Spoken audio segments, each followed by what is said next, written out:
Hello? Hello, hello. Hello. Hello? We are all here. Yeah. Alright. Do I have to give out some introduction? Yeah, go introduce ahead. yourself. My name is Billy. I'll be doing a speedrun of Trails into Reverie, Abyss Mode, TRC. I've been routing this game for a year. I would like to show you guys how fun it is to speedrun this game, I guess.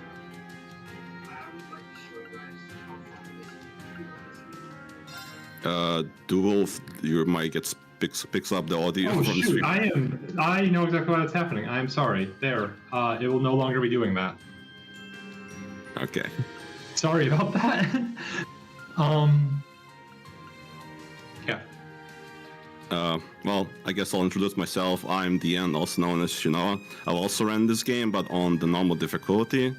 And I'll be helping out with the commentary.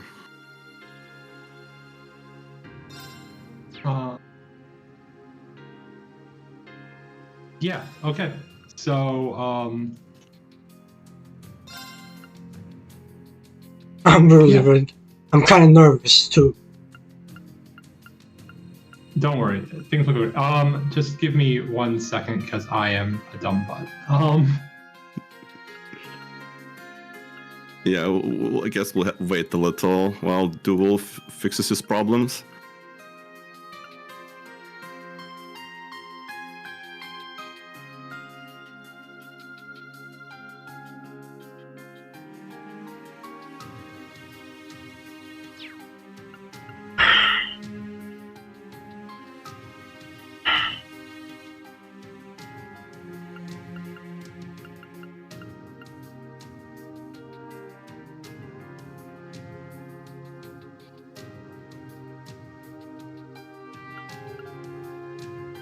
Okay. Should we?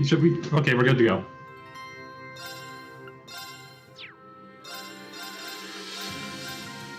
Oh yeah? Alright. Yep. Just count down when you're ready. Yeah, do the countdown. I'll do the countdown, right? Yeah, Yep. do the countdown. 1, 2, 3, go.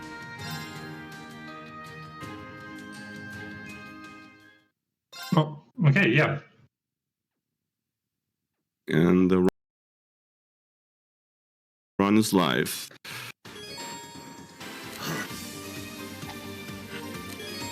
And so welcome to Trails into Reverie. This is... What number game is this? This is called Steel 5, I know. It's called... It is game... It is 8... It is part of Colt Legend of Heroes 8. It is Colt Steel 5. It is... Numbering is hard, but this is part of these trails. It's 10th, I think, right? 3 Sky Games, 2 Crossbell, 5 Cold Steel. Well, yeah, but do we count Nayuta? I don't know. Yeah. These series are complex, man, when it comes to this kind of stuff, huh? Yeah, no, even introducing the game is a challenge. But yeah, the game is done on the Abyss difficulty, which is 3 times more stats than the normal difficulty. Probably the hardest difficulty by far, since Falcon hasn't done anything like that previously and after. Obviously, like, since there's so much stat inflation, enemies will be going really fast, and the health is so high that some of the fights will take quite a lot of time to complete. Yeah, and we're playing on Abyss mode. Yeah, between Abyss mode and just all the stats, just oh my goodness. Why do we have 10,000 HP in the first battle of the game? That's how it is, man. But yeah, the early battles are just like the tutorial battles, which still are quite difficult.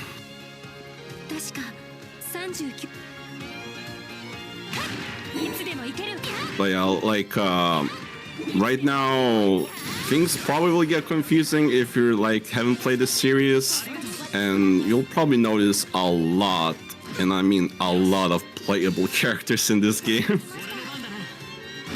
Yeah, there are Well, for now there are only 4 characters, so Yeah, let's only just 4. revel in this moment when we have a countable number of characters, because soon. Yeah, there are, I think. So basically, this is sort of like the idea was. This is almost feels to me like a fan game of just like we're just gonna have fun with all of the characters who we've added to the Trails series in the previous 10 or / 11 games, and so we're just gonna have them all be playable. And so, yeah, there's like 50 something, I think, total. Yeah, it's like over 50. I don't know. I haven't counted. Every time someone like asks, I say like it's around 50 characters.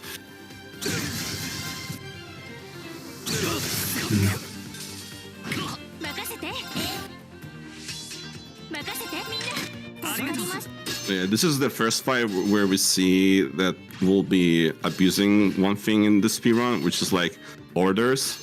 And this order is in particular really good on Abyss because it just reflects all kind of damage and you take no damage at all.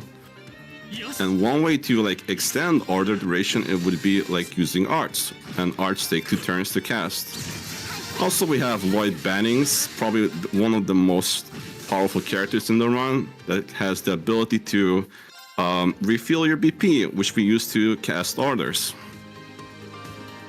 Yeah, so way orders work is literally they just go for a set number of turns, and then once you run out of turns, they go off. But like Chanel was saying, when you start casting, that doesn't count as a turn. Only when the spell resolves does that count. And also, enemy turns don't count. So if your opponent is about to take their turn and you fire off the reflect damage break order, that will last for, doesn't matter how many enemy turns taken. The enemy can take 20 turns in a row and they'll all get reflected.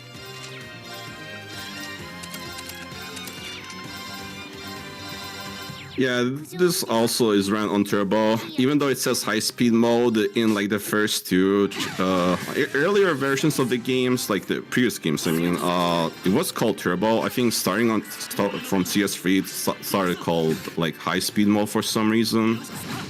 But yeah, we still call it turbo. Yep. Yeah. Is it 6x in this game on PS5 or is it? It's actually a good question. I know it's 2 times on field, but battle could be 6 times. It might be 2 and 4. I think that's usually what it goes to if you don't have the option, and usually you only have the option on PC. But I played this game on PS4. Let me tell you, you're not going 6x speed on a PS4. Yeah.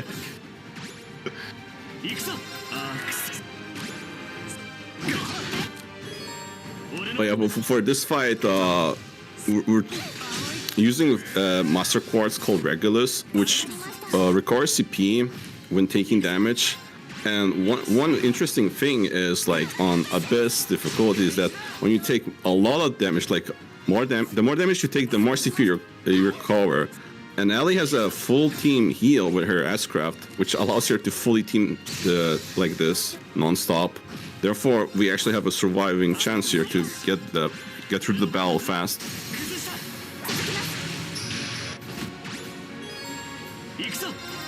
Every S break comes with a nice fancy cutscene, but we can thankfully skip them so that you're not spending. God, how long would the run be if you had to watch every S break cutscene? That's a scary thought.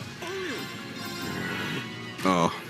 Well, the good thing about the PS5 version of the game is that the S-Crowds or like even the cutscenes in the battle gets skipped way faster than the PC version for some reason. Really?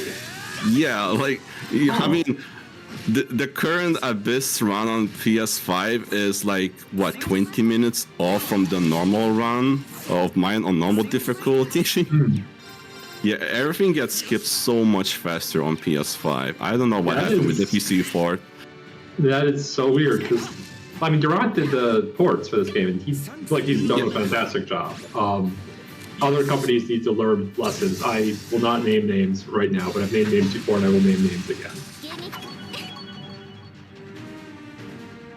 Yeah, this first fight is a thing of beauty, though. I'm not as familiar with the route as you are, I think, but just surviving. I'm mostly familiar with the normal route. I'm not really familiar with the Abyss too much, but I've watched a little, so... But yeah, that's the prologue. was that boss fight in Prague is one of the worst fights. Even on normal route, it's really annoying. On Abyss, it's basically you're sitting in the reset heaven here all day almost if you're trying to get a good run going.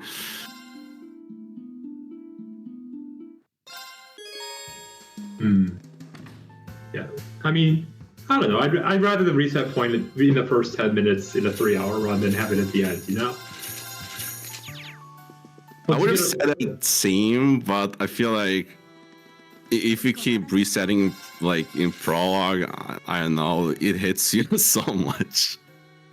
Like you just kind of like give up and don't want to keep doing it for the rest of the day. I definitely know those feelings when, like, I'm thinking of platformer that I run right now, but like when you are just never escape Green Hill Zone, and it's just you run it, you want some other music, right? Oh yeah. Like you're just sick of that. You might like the song normally, but you're sick. You sometimes just want to turn off the like music and just listen to something else.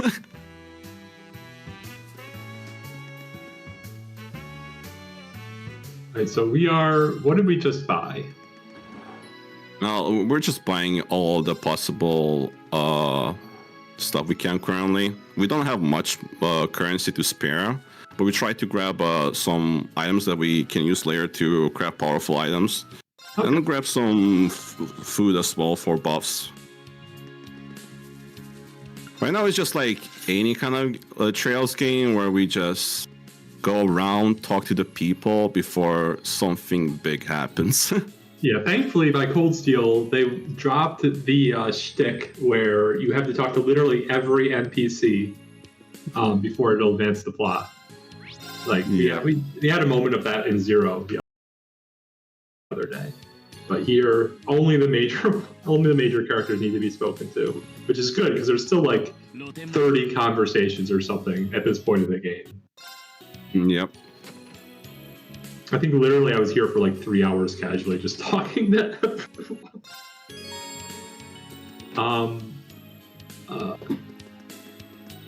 It's also where we go through all the tutorials in the game, or at least most of them. Too bad there is no option to turn off the tutorials because, you know, if you played the previous games, there's barely anything new. Yeah, so what do we have that's new in this game? We have, what, the variable? What did they call it? I forget what they call it in English. The variant strike? Or is it Valiant Strike now? I forgot myself what it's called. I remember they changed it, and I can't remember what they changed it to. Valiant Rage, that's the one, yeah.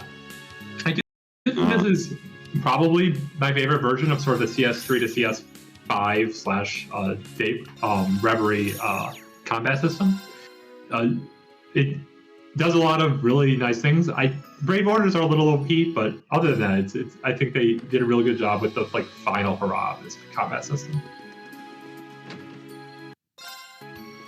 Yeah, I don't know if they even try balancing Brave Orders. I always felt like these games want to make you as powerful as possible, or at least break the game in some kind of way. I feel like they were broken in CS3, and then they were like nerfed massively in CS4, and now they're broken again in Reverie. Yeah, something like that.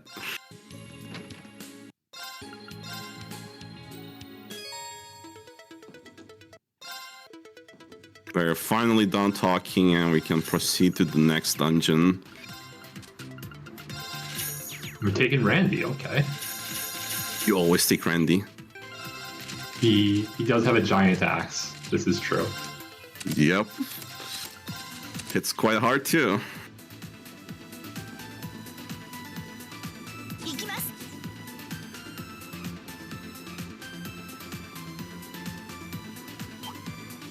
Yeah, Zero Craft's definitely quite something in this. Like, and if the bosses get Zero Crafts, oh boy. Just pray you don't die then. Mm-hmm. Yeah, there's no rush bonus in this game, right? I kind of have, literally after the other night, I have, no, there isn't. Good. Nightmares. That's the word. I have nightmares about Rush turn bonuses now. You know, when you said it, I'm trying to think myself like, each game has kind of some different turn bonuses, and I wonder if it's in that game or not. Yeah.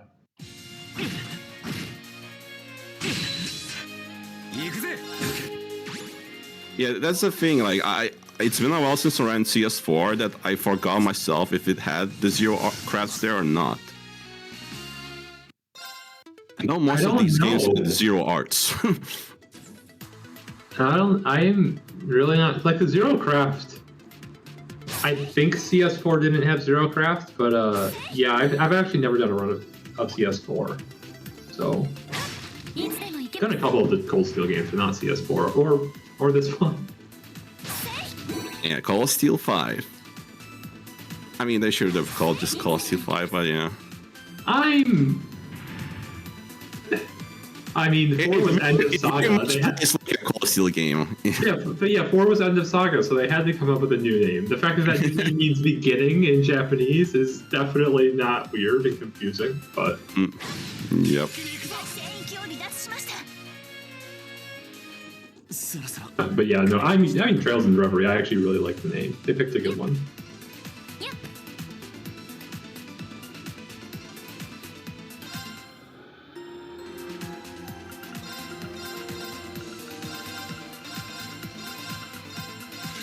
Okay, we're about to get to the next boss fight. Proxy. Ooh, boy. Yeah, so... Proxy Puppet procs a lot during the run, trust me. Oh my goodness. Just like, we're just full relying on... I mean, what can you do when most of the attacks literally one-shot your characters? Well, there you go, first proc. Oh my goodness.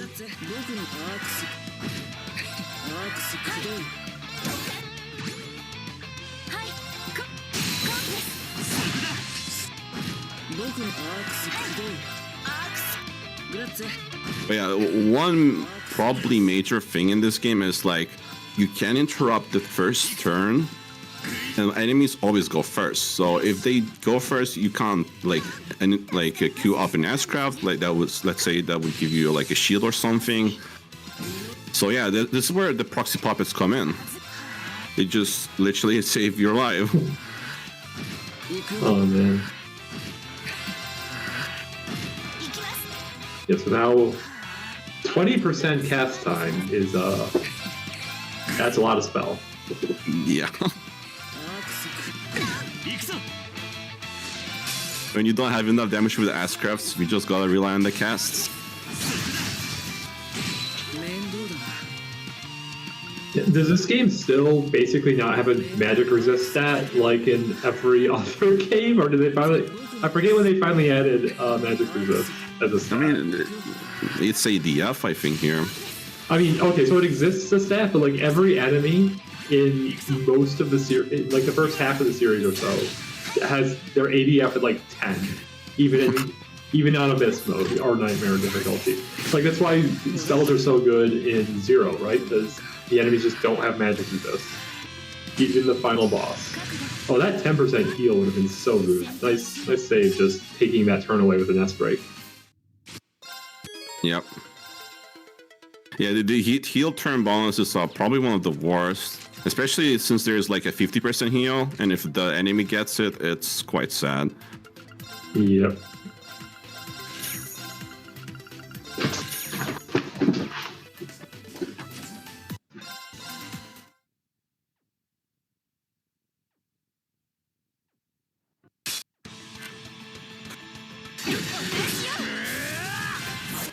Oh, I'm gonna confirm that enemies do have different ADF stats in this game. Okay. Good to know.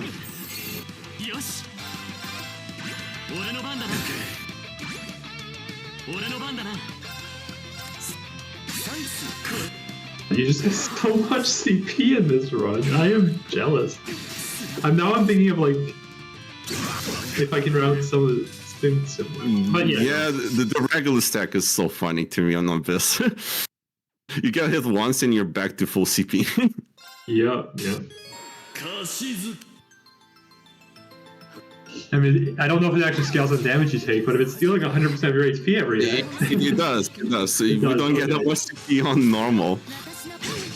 In this fight, we just lose because it's much faster. It's another thing I'm jealous to, because Abyss just gets this done very quickly. But we have what happened to the proxy puppets? Well, these characters don't have proxy puppets anymore. They proxied in the previous battle. Oh my god, is that actually routed in? That's brilliant. Yeah.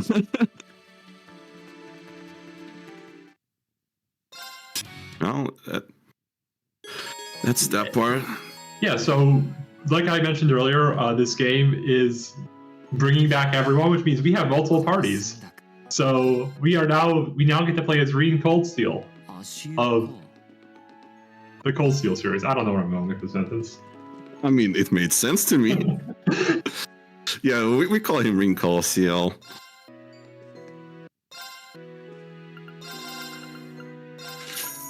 Yeah, actual name is Reen Schwarzer, but oh well. Nobody uses last names in RPGs anyways. Yeah, we just like use what's convenient. I don't know. Ring Coldsteel just flows better for me. The German name, the German last name is kind of hard to, at least for my tongue, to get out. Yeah. Ring Schwarzer, something like that.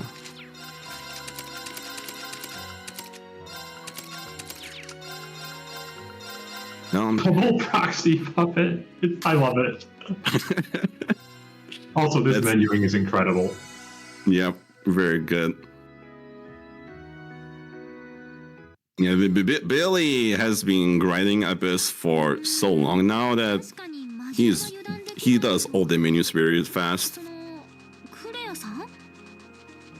And menus are one of the biggest time saves in the run. Mm-hmm.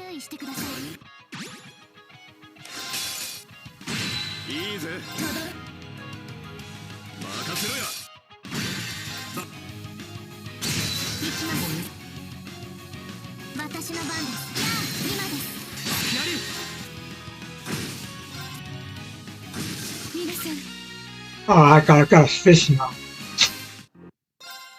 Oh yeah, this one does have fishing too. Ooh, baby, let's go. Previously, TS1 Nightmare had fishing. Now we have Reverie Abyss fishing. So why are we fishing? What are we trying to get here? I need to use materials. Yeah, it's always the crab here, so it's guaranteed. Yep. Yeah, I've been. Yeah. I think the crab gives you mats in every game where you can fish the crab. It definitely does in Kai in the latest game as well. But yeah, we fished and we were in a sewer earlier, so we've confirmed this is an RPG, so we're good on that.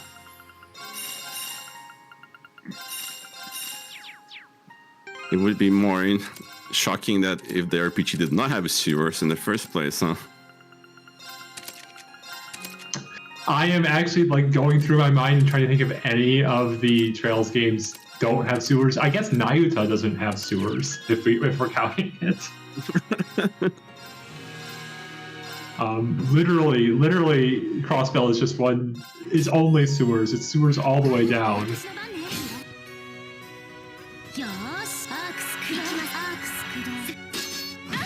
How many Geofront letters do we get to? What's F, G?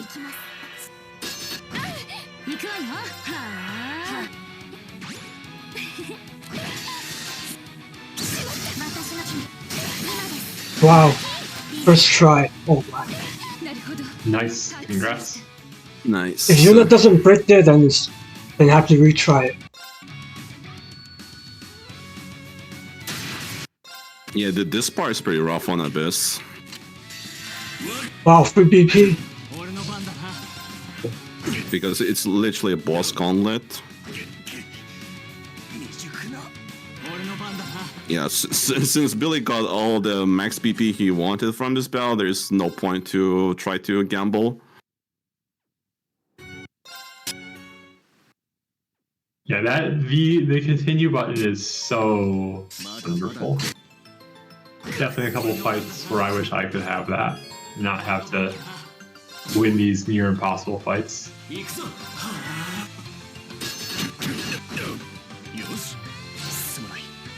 Oh, zero order. Well, there shouldn't be no BP problems in this fight, hopefully.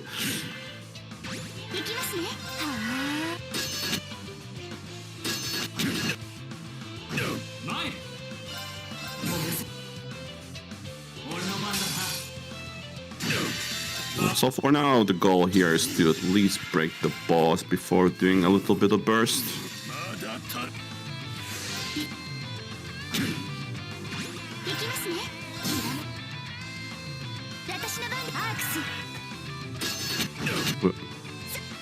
Yeah, so what's the damage multiplier we get in this game for a break? Is it good, bad, medium? Do we even get a multiplier? We get a multiplier if we have Scorpio equipped, the Master Quartz. Right now, Ash has it. Yeah. Is that the only multiplier that it's in Reverie for breaks? Yep. Oh. It's okay, I would say. I think it was much higher in like CS3. Probably. Everything was much higher in Colosseal Freeway. Yeah, I think that is one of the things they definitely nerfed was break the enemy and then hit it for infinite damage. Yeah, there's also the Master Quartz glitch where you could equip 2 Scorpios in that game. I mean, you can do the same thing. Oh god, right! I forgot about that. You could do the same thing in this game as well. It allows you to have the main Scorpio and in subcategory 1 Scorpio on different characters. Yeah, some good resources here like Brave Soul and Zeran Powder, I think. Yeah, Brave Soul based like Brave Soul, Brave Seed requires like BP in the battle after using it, and Zeran Powder is some CP recovery for as well used in the battle. Also, resurrection in a pinch. Yeah. Well, I guess sometimes you use it when things are really bad for the resurrection. So I think we have a very tight route on the Zeran powders in this run. Oh yes, Layer Billy will do some really interesting setups where he just won't be using S-Crafts anymore.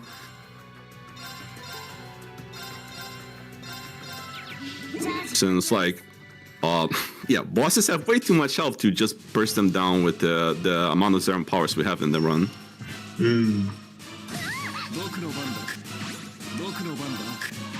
Oh, you were so last. Not a good turn.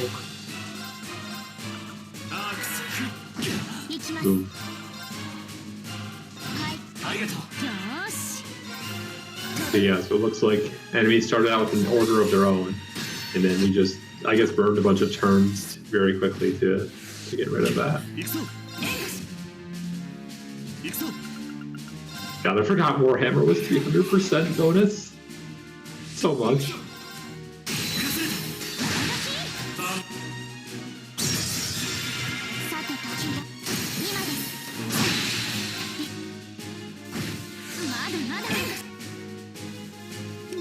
Yeah, when attacking broken enemies, you always get them balance thing, which does give you BP. That is true.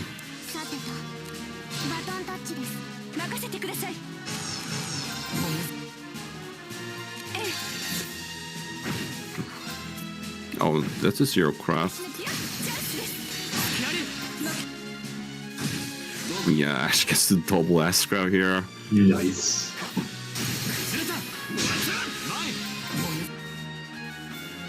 And yeah, one of the broken orders, Claire, which has Accelerate.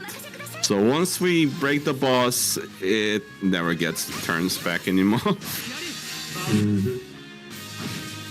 Accelerate basically puts all the party members ahead of the boss, like in the turn order queue. Yeah, I mean, it just makes everyone be at 100% action value, whatever we're calling it in this game. So It's strong, and if you can just keep looping that, like, why give an enemy a turn when you can just kill them? As long as you have the BP, you just can keep doing it.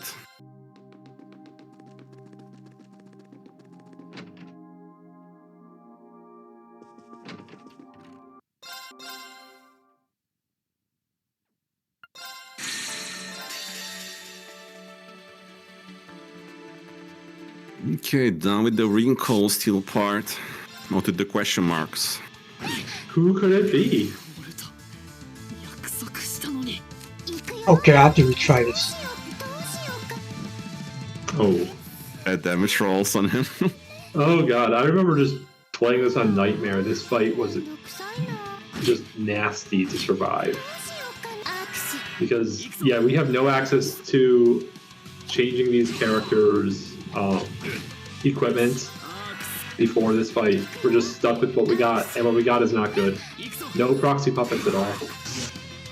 I always feel like battles where you don't have a full party are quite difficult. That too, yeah. On the harder difficulties, Falcom cannot balance on full parties.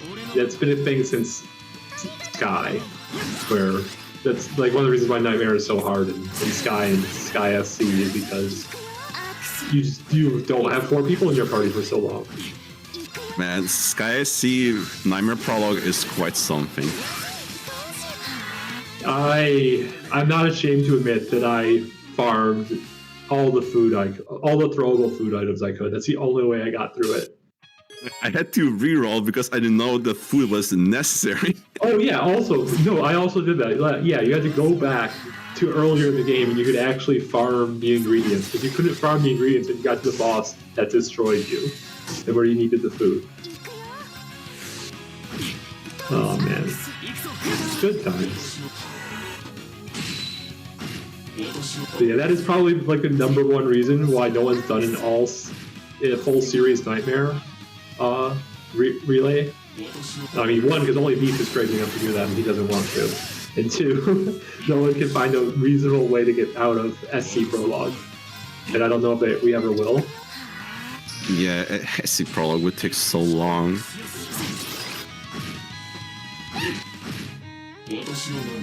But yeah, and that's why we're just casting again, since we don't really have anything else better to do.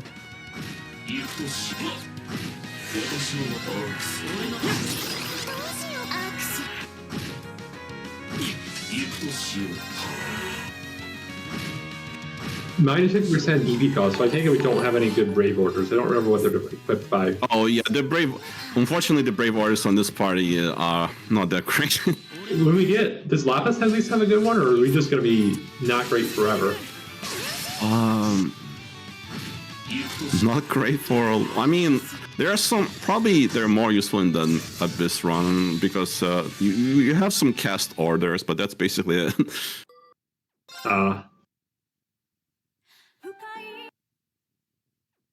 It's unfortunate, but battle went pretty smoothly, all things considered. And yeah, that's technically Act 1. And we're off. So, it's going straight back to Cold Steel. Okay. I respect it.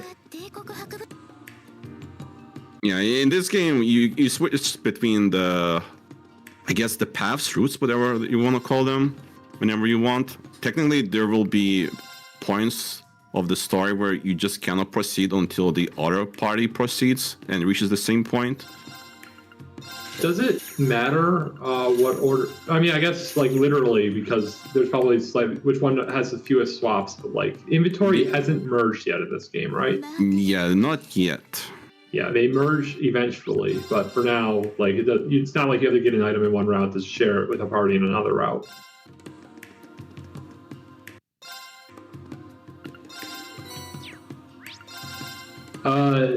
Yes, wasn't this SC Prologue the Bracer Training Facility with the Sword Girl? Yes, that is the SC Prologue. But unfortunately, like those fights are tough on normal difficulty, and they're just like once you get out of that, I think the only really hard thing in Nightmare SC is the Abyss Worms at the end of Chapter 2. That's the only like one. But other than that, like I think it wouldn't be too bad to get around them for everything else. It's just getting there. I think once you get through the prologue, you're fine. Just get the palms. Yeah, I mean, I definitely remember having to grind a bit for the worms, but maybe there's a smarter way I could have done the worms that I just wasn't thinking of when I played casually.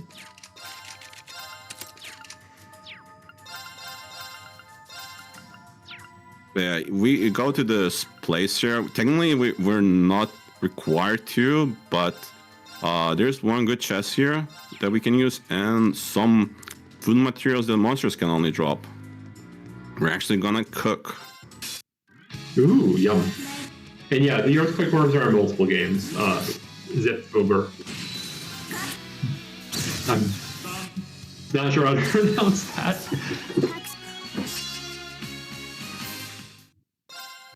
Yeah, I got 4 hearty powders. I need 2 for the rest of the run. Nice. Yeah, we can grab the Loam Blade here. It increases the first craft's damage by 50%. That's a lot. Yeah, and we'll later also upgrade it to 100%. Not only that, we're gonna get multiple copies of it too. Man, Reverie just has such silly numbers. I love it. I mean, with this kind of inflation on stats on the enemies, you gotta do broken stuff. I mean, I don't know if you needed to do to make your multipliers broken too, but hey, we're going back to Lloyd. So, oh, it turns out Risha is the canon in this game. Nice. That's definitely why she's here, not any other reason.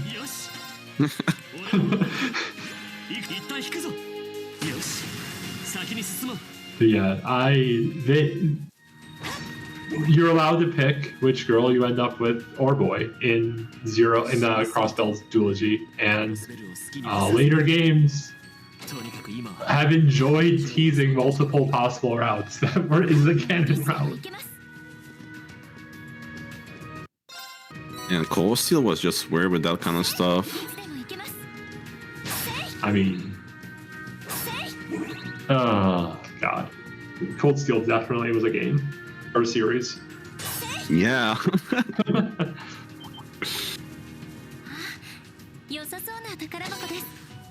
Oh yeah, we destroy some objects on the way to fill up or charge the gauge here, which we use that in the bells.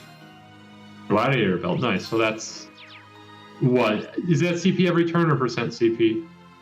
Oh, I think it's CP per turn. CP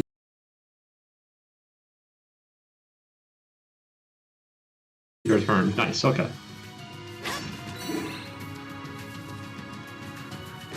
I think Billy forgot something. Oh, he needs a bit more CP. I see. Ah, I see.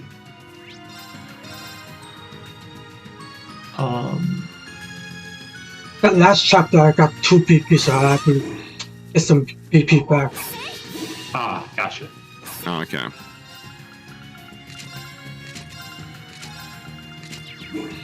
Okay, so we're just zoning in and out, making the items all respawn. Yeah, you just gotta do these kind of things because once again, we only have 2 people available right now, and the fights are just very difficult. Gotta get all those resources.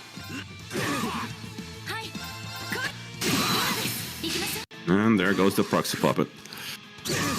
Nice. And you think the enemy would figure out that they're just hitting puppets one of these days? However, like it's like substitute in Pokemon, right? Like how does that actually work? How does the Pokemon hit the substitute, and yet the substitute is still dealing? I don't know. Shouldn't try to explain this. What? Don't worry. You can just ignore my nonsense. That's what most people do. It's fine. I don't know. I can't even explain myself.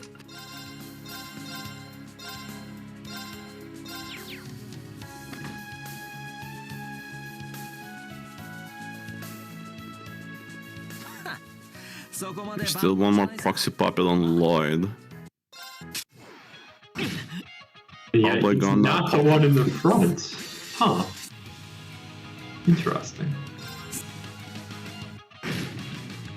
I think in the next fight, we're gonna do some evasion. Oh yeah, Rickshaw has stealth. Like, it doesn't matter. Nice. Stealth basically in this game is like you're literally invisible, and at the same time, if you try to hit with a craft, it will be a critical hit. Yeah. AoE arts can still hit you in this game, right? If you're in stealth? I can't confirm that since I haven't encountered that. Okay. Yeah, I guess you're going to probably wind up taking a turn before any arts resolve most of the time.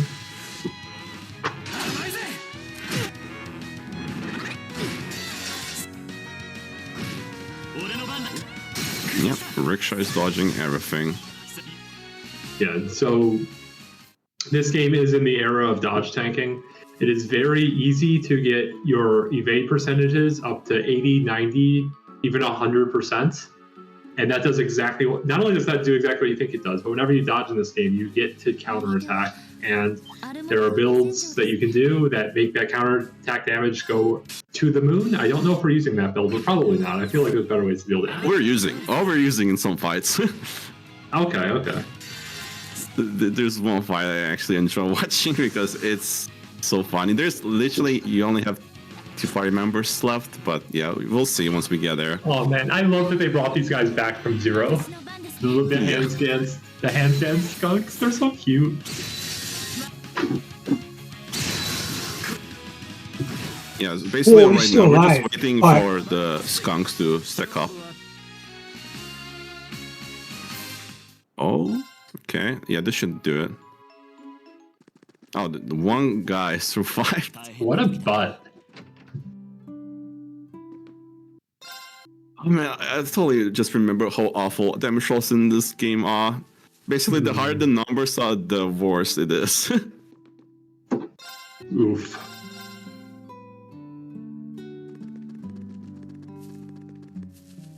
Basically, the damages can vary between like 10% plus or minus 10% from the default value.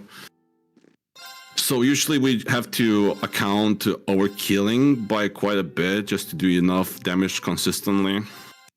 Yeah, 10% range isn't too bad. I definitely played games with more than that. It's not bad when the numbers are low, but the higher you go, the worse it gets. Yeah.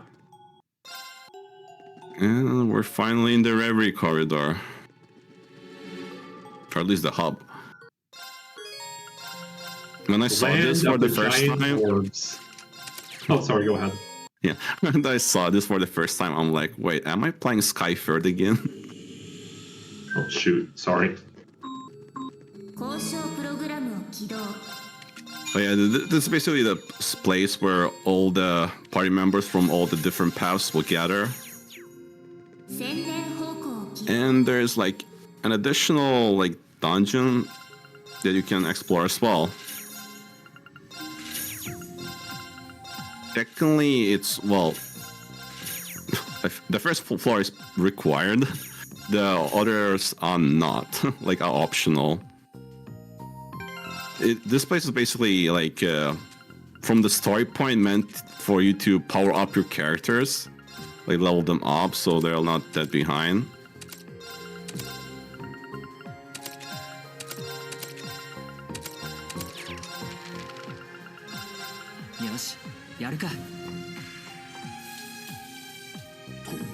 Doing some setup here. And we're gonna cook.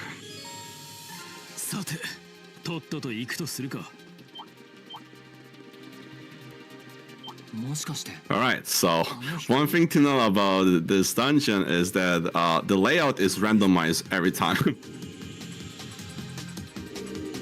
The goal is basically to find the exit to proceed to the next floor. And sometimes you get the exit spawn close to the entrance, and sometimes it's like in the worst possible spot where you have to go through a lot of things just to get there. Okay, sorry, I am back.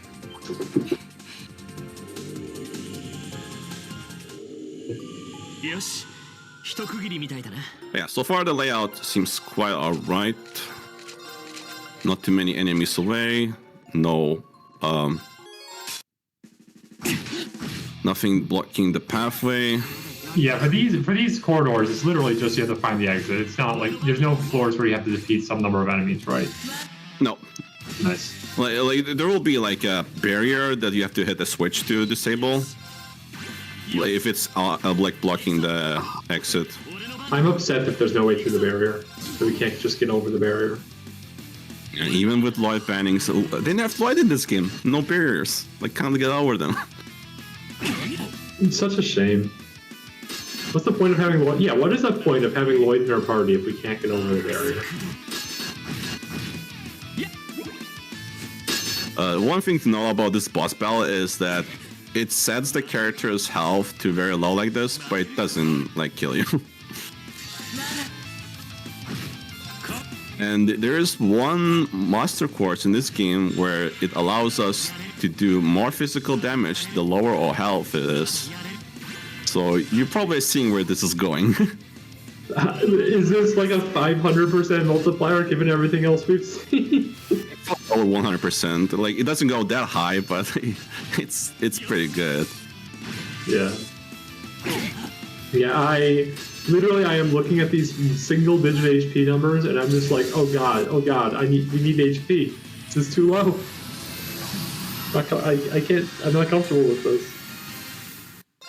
Nah, it's all fine with the reflect. Yep.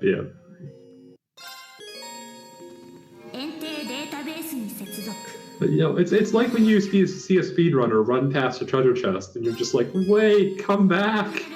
You might need that. Oh yeah, the treasure chest loot is also randomized in this dungeon. Do we need to find any of the orbs? Please tell me we don't. No. Okay. I did not root. No one is crazy enough to root around get your character master quartz. Thank God. But if you're crazy enough, you could try to get the emblem Angelica and get more serum powders and capsules. No, yeah. No one wants to do this. Yeah, it's not worth it, man. But if someone is crazy enough, then they're welcome to do it. Take it. Oh god, because there are definitely some characters in the gacha that are absurdly powerful. It's not really the characters; it's the master courses for me, at least. Oh. There's Tauros locked behind gacha, which increases craft damage, and emblem, which increases dropped loot by 2 times. And bosses do drop serum powders and capsules, which can be really powerful as well. Oh, fun.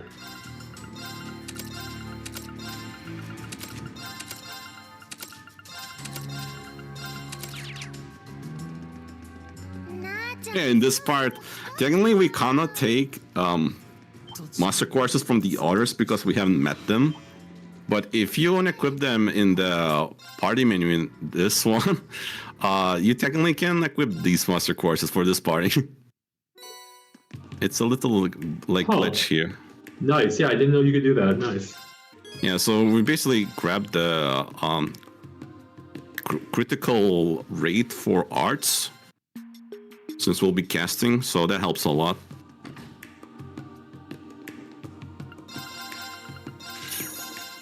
Oh man, Lapis is so cute. She's just love her. Yeah, so Lapis is. You want to go over plot, or do you want to just sort of like not touch plot at all? I don't know if explaining plot would make any sense. It's already confusing to me. I mean, Reverie is the plot, yes. To someone who has never played Trails game, Reverie plot, I don't know if you can do that. It would definitely be a challenge.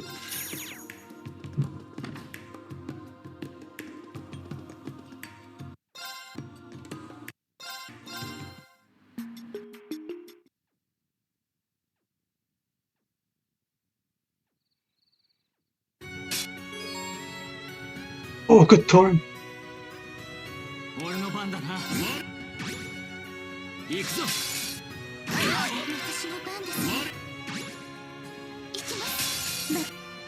Okay, this part is quite interesting.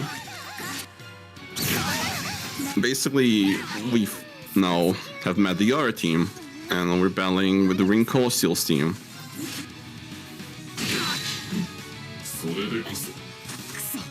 I completely missed the sister joined our party. I blinked for a second and now she's here. Wow, they are. Are we just that much stronger now, or is this? Reen's team is very strong. Okay. But now the other way around is different story. Oh right, we have the SWAT team. Now we swap. Now we're playing the other team, and the other team doesn't have the burst like Reen's team did. This is so trippy. Literally get to play the fight from both sides, one after another, in immediate succession.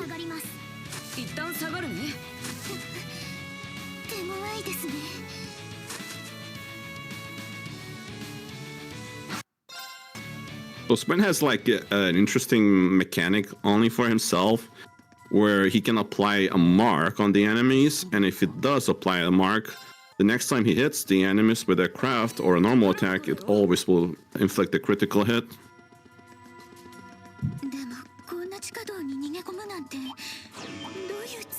Ah yeah, back to the sewers. I mean, it's different kind of sewers, but yeah. The ancient stone sewers. Actually, I feel like this is more like a catacomb than a sewer. Oh, this enemy is annoying. Alright, lost aggro. Yeah, thank goodness. Yeah, that's a sort of a constant in all of the games, is you cannot pick up stuff while you are... excuse me, you can't interact with switches or objects while you're aggroing an enemy. Yeah, when an enemy is very really close. Frustrating when they won't run away.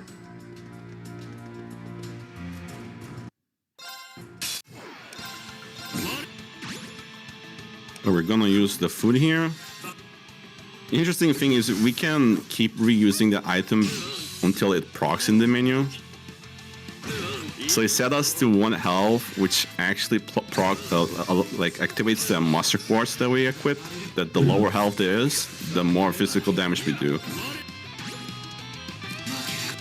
Oh, do we use the food that makes you... food, do we cook food that makes you lose health? Yeah. Yeah, it sets us to 1 health.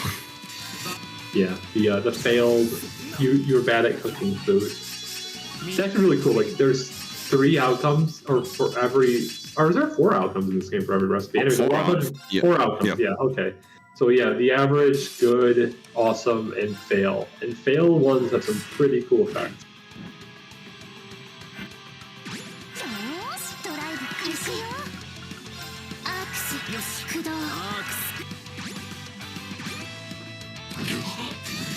On the other side, I am literally like hearing the danger health zone sound effect from the Paper Mario series.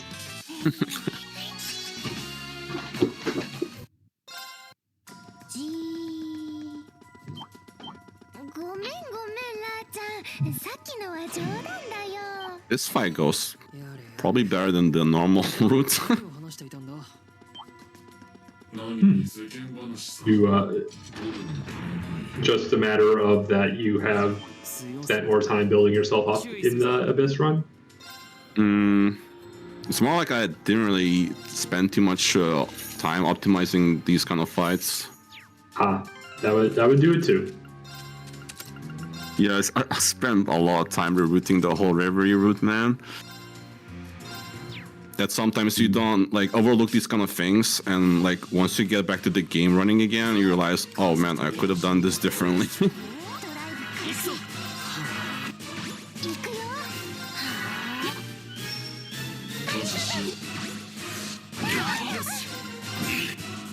I definitely have plenty of those moments in my own games. I don't know, I mean, the biggest one for me is in Zero. I knew I could break out of bounds at the very beginning forever, and it never occurred to me to just do the Mafia dungeon. Man, that new discovery is very interesting. Yeah, it really is. I'm just so laser focused on the other way of beating the game early. But alas. I mean, most of us were.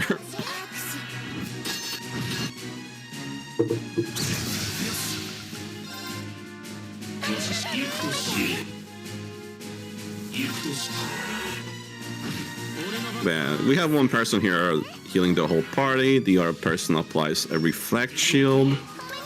And the other two just do DPS. Nice. I forget. I know the BP gauge can go up to 8. I forget how you unlock it in this game, though. Through the Reverie Corridor upgrades. Through the which upgrade? Sorry. In Reverie Corridor, you can Reverie upgrade Corridor it. upgrades. Ooh, well, I guess that's out of. Probably can't do that for a while at least, if at all. Yeah, I don't remember now if Billy does it or not. Like, if we do, we just only get one upgrade then, because it gets too expensive. Yeah.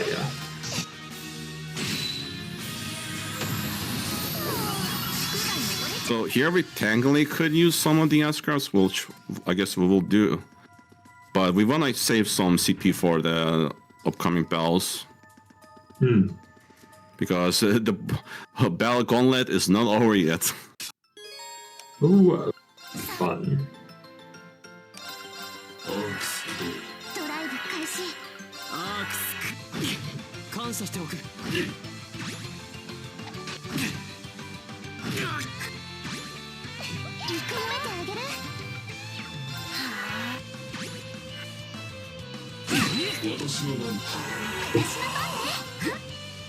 So we're fighting, well, yeah, technically this is ringside.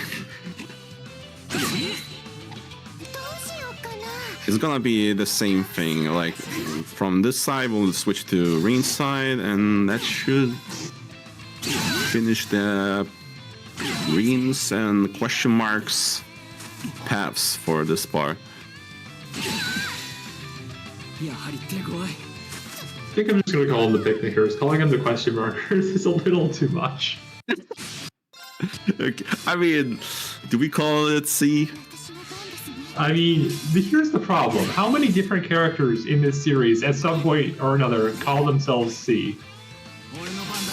Well, at this point, I guess 3 in total. The point is that it's more than one. Yeah.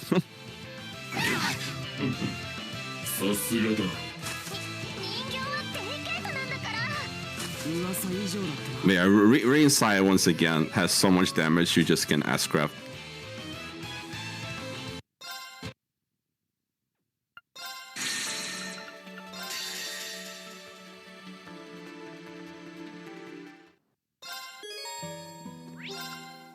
Those mouths flap so fast on Turbo, and I love it.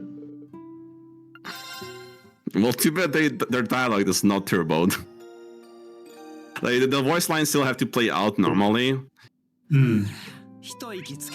Yeah, if you can, if you can get the game to play a different voice line, it will skip to the end of the current voice line immediately, but you can't really do that in battle, which is unfortunate.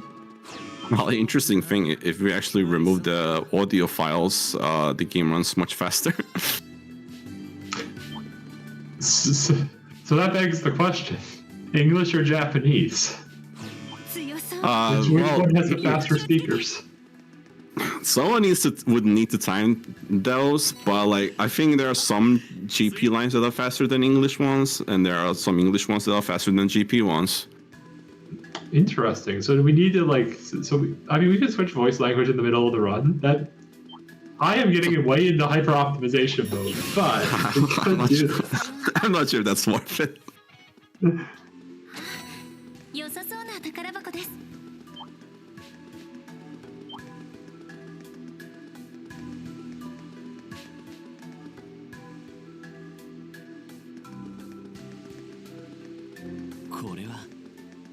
Here we're gonna grab some quartzes that increases our speed, and speed is still important even in Abyss mode.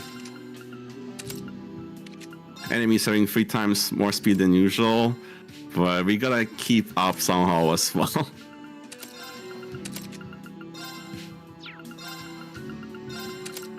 So we crafted 9 Mishes. 9 Mishes are probably one of the most powerful stat increases, like as early as this, which give like 300 more strength. And we made 2 of them. So one character already will have 600 more strength. Oh, there's nothing stopping us from just equipping 2 of them on the same character. Oh, it's accessory, not quartz. Yeah, it is accessory.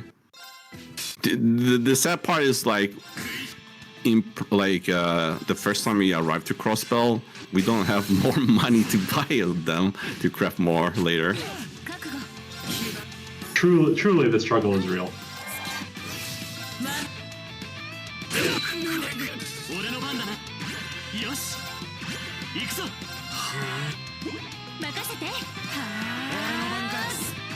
Yeah, the ancient. I forget what's the ancient battlefield. It has so many good versions through the series of the theme. I forget what the theme, if it's a good, which one they use for Reverie. So now I'm trying to remember which, just the overworld theme in the ancient battlefield.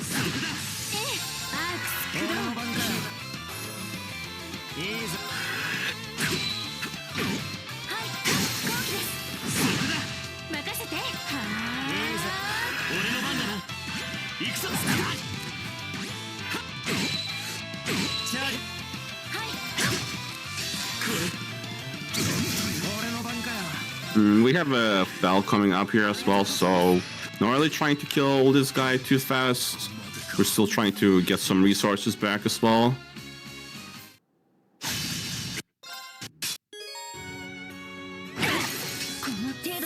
Let's retry this.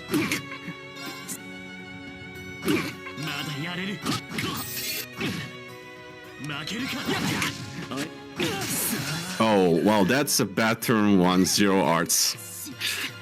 Oof. Yeah, we slightly exploded there. Yep. I mean, similar thing happens with 0 craft as well. Sometimes the game just decides that you're not winning this time. So it goes. Thankfully, there's just a retry option in the menu, and it's that simple. Also, our party is not like full, so if all of these actually die, then we can retry. Oh, we have no backline? That's convenient. Yeah, one of the changes I don't like in the games now is that the backline will join if the whole main party is dead.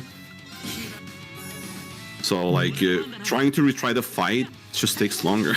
Yeah, it's sometimes you'll have strats where you have someone in the back line with an S break just ready and waiting, or some powerful craft ready and waiting. But usually your back line isn't built in those speedruns, so it's just a time waster. Yep.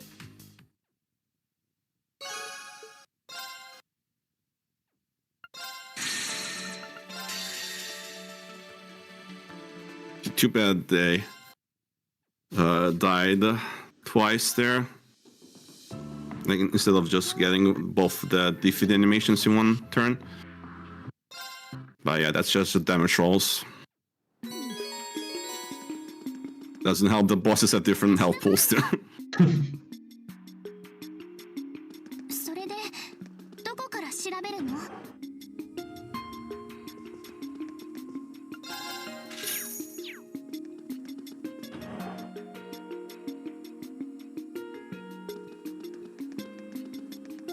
One interesting thing about the Reverie run is that, like, there's barely any breaks. Like, there's constant action almost non-stop. Oh yeah, because we just skip every cutscene, and so you're either running somewhere or menuing or in a battle. Just no downtime. Yep. No stuff where you have to go to, like, old school or something, you know, where you do the same thing at the start of each chapter. You don't have to do little school sections.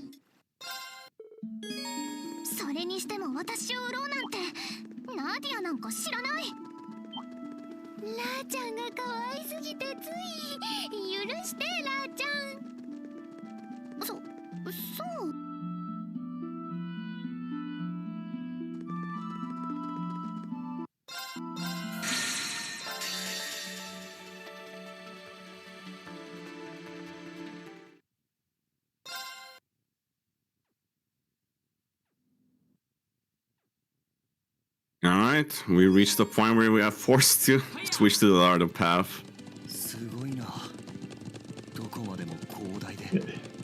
It was Cold Steel all along. That's what C stood for.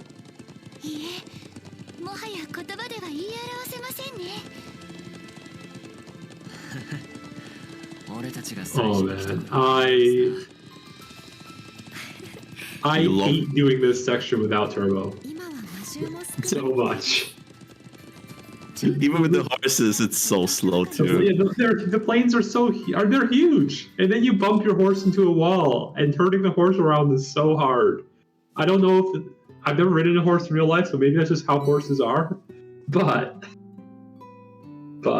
yeah, no, this outdoor area is just gargantuan. Couldn't be a Cold Steel game without Nards. It really couldn't. It really couldn't.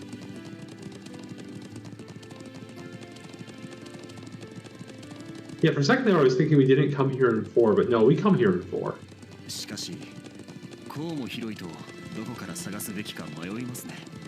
I think 3 is where we don't come.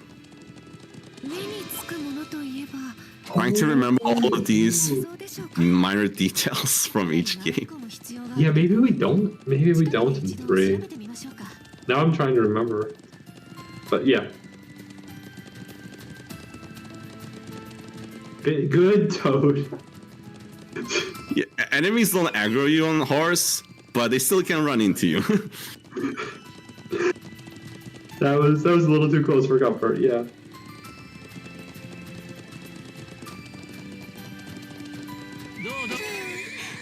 Oh, there is no Nord in 4. Okay.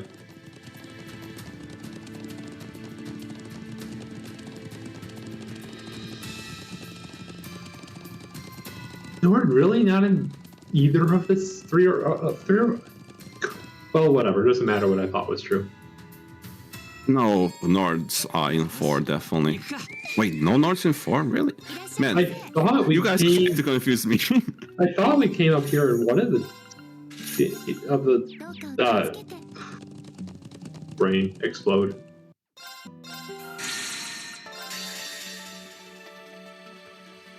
I love following these two's relationship throughout the Cold Steel series, though. Just like one of them is of the Plains tribes, one of them is the daughter of the general.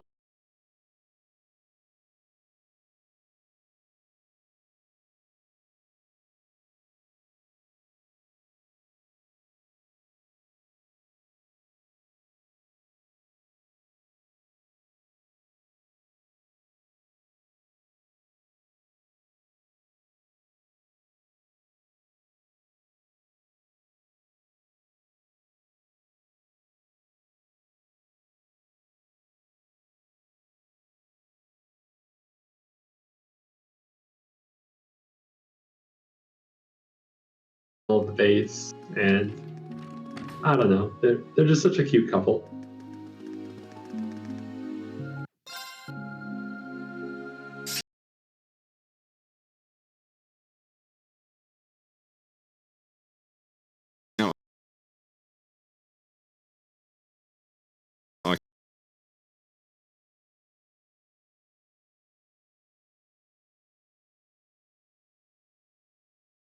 Okay. Let's see.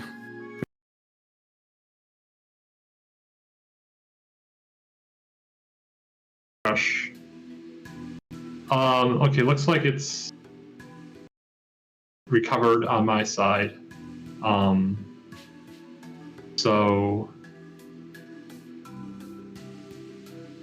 let me really quickly go in.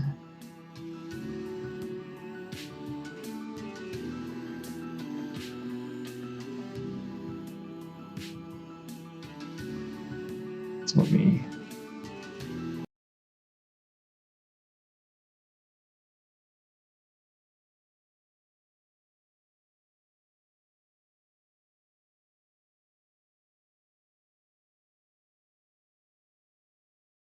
Ah, come on. Come on. Okay, I think we're good. fingers crossed. I can go, right? Yeah, you can go.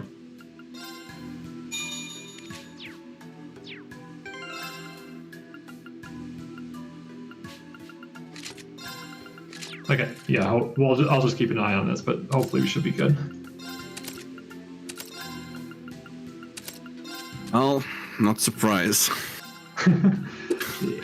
It's some similar thing happened like with my runs during marathon too. Yeah, someone's gumming up the internet tubes.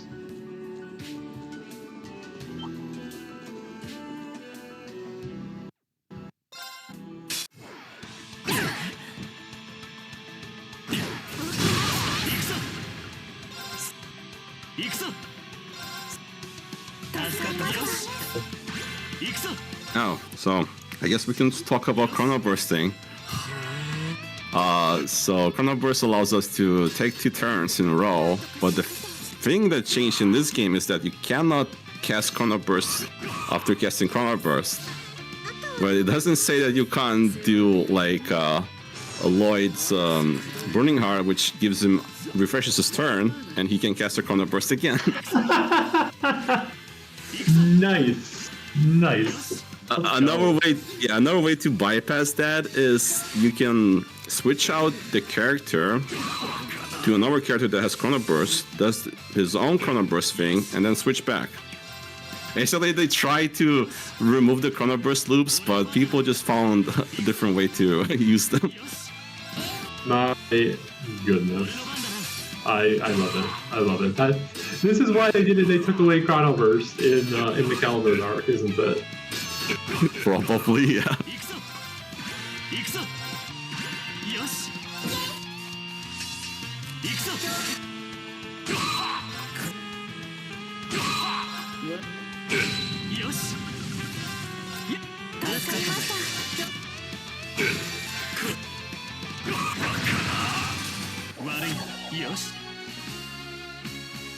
We just punched a mech in the face until it died. How does that make you feel? We're way too strong that we can even do that. I remember where we just couldn't do anything to these kind of things. Now we just don't need the robots to fight robots. Yeah, it was. I mean, when they first introduced, like they very slowly built up the tech level over all of the games. But like at this point, it almost feels like it almost feels like the mechs are too common, in a way. But yeah. 他のルートを探してみよう。ラッキーですね。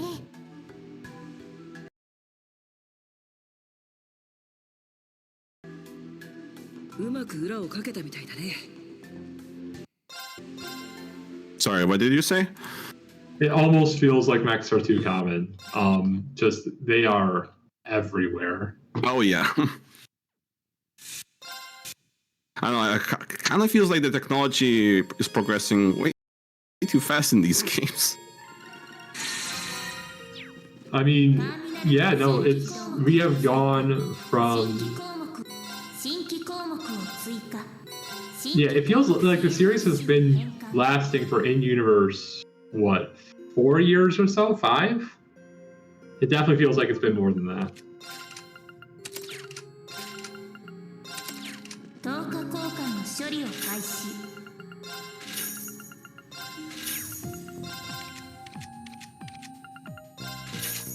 In more trading, we also have upgraded the Reverie tree, which does restore CP for all the party members. I mean, literally everyone that is in the Reverie Corridor right now. And upgrading it gives more CP recovery, and it refreshes sooner. Yeah, like you have like 4 or 5 fights it refreshes. Yeah, it requires less fights to refresh for every upgrade.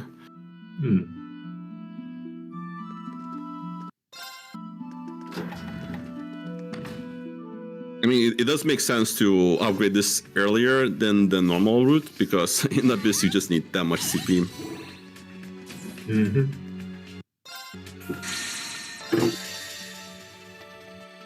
One thing I like about this part is Lapis is like so tiny that she can go through those lasers. Oh my god, I didn't know they actually changed the hitbox. That's wonderful. Yeah. Yeah, so this is this the part where all three are doing the same dungeon? Are we there yet? Or are we getting there? There will be, yeah, two parties will be doing this a similar dungeon. They need to work together while Rin is doing whatever he wants. Technically, Rin is on a rescue mission, but trying to explain the plot. Rescue mission, enjoying being hugged from behind by one of his students. Same thing. I do think it's kind of cute though, how like you'll have. I don't know if this game does it, but a lot of games like you'll just have horse party. You can actually set the horse party member, and you can set who is paired with each of the horse party members in the status screen. It's a really nice touch. Same thing once you unlock the bike too. Or I guess I should say Orbital bike. That's how the technology works in this game. We just put the word Orbital in front of everything. It's kind of like when we got Orbital movies. That was I couldn't get with all the Orbitals in Daybreak 1. There's so much Orbital. There really is.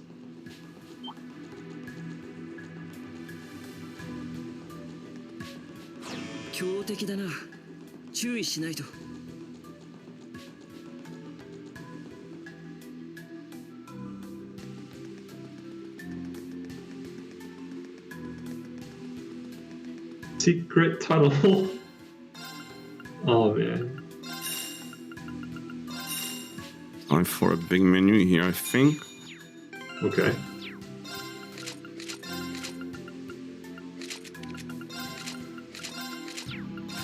Maybe it's not that big in Abyss here. It certainly is shorter than the normal one. But yeah, this is where we set up the counter-attack build on Lloyd Battings. Ooh, and I love the counterattack build. Is so much fun. Like, was it maybe broken for a few too many games? Yes, but yet I never got tired of it. I mean, they did try to balance the evasion thing in this game because they did add crafts that do magical damage, which you cannot evade like with the normal stat there. Although they did, I don't remember if this game has arts evasion. Maybe it does, but it's not that high. I think it does, and it doesn't work right. I feel like that's the statement.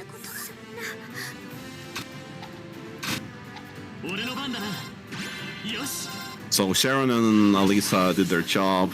Now it's up to the boys to finish the fight. Wow, I had no idea this series was so.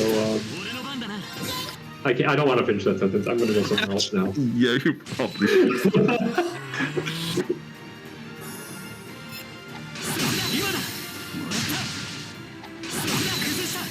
But yeah, since the boss is so fast, it ends up damaging itself by attacking Lloyd Battings.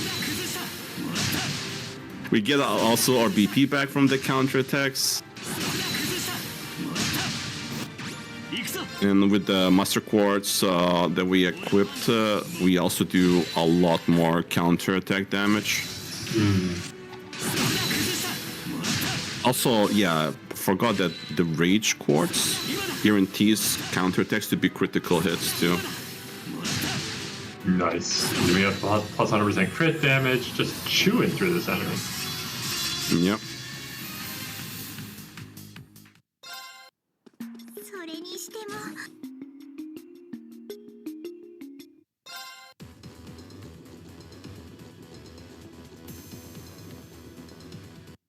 Yeah, that fight, I love it.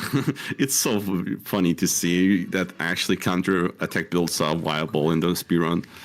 例のヘルモードを作っているのか。ゾルディやメルギアの生産ラインを流用してるみたいですね。ぶっ潰してやる。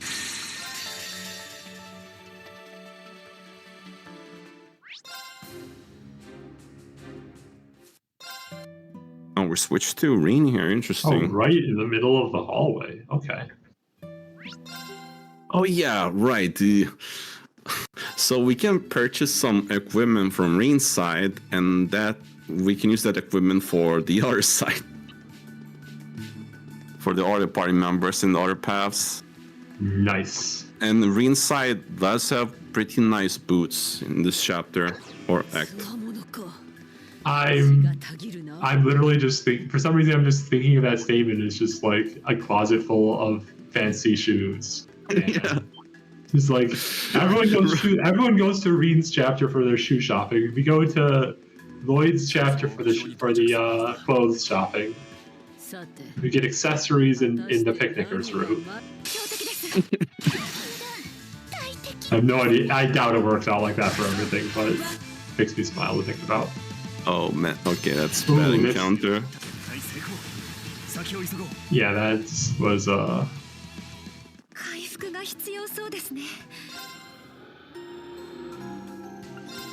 You know, Almost CP at least shouldn't matter. okay.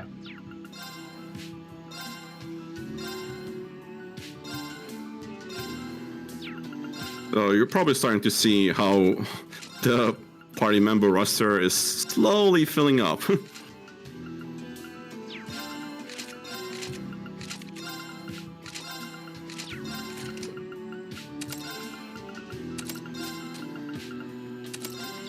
Yeah, everyone gets the new boots. If you're curious, those boots just have a lot of speed. And they're fairly cheap. Yeah, because I mean, we are both in quartz and specifically, and also money. We've been tight this whole route. We only have 3,000 that we're sitting on.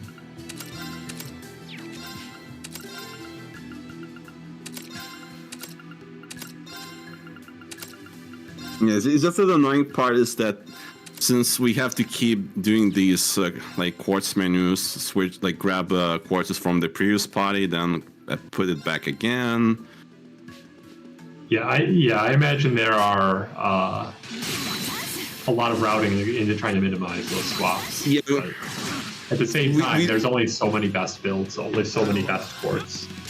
Yeah, we do minimize the amount of times we have to do. It's just that every time we do it, it just is a long menu. Yeah, but I mean, Billy is flying through it. I'm in awe of these menus. Yeah, Billy can fully concentrate while we just commentate here. Yeah, well, you commentate usefully, and I say dumb things.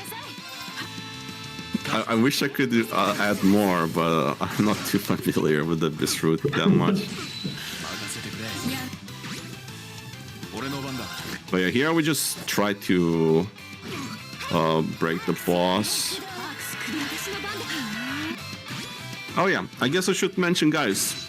So Gaius S-Craft is probably one of the best, if not the best S-Crafts, utility-wise. He has absolute delay, meaning that he will always delay the enemy.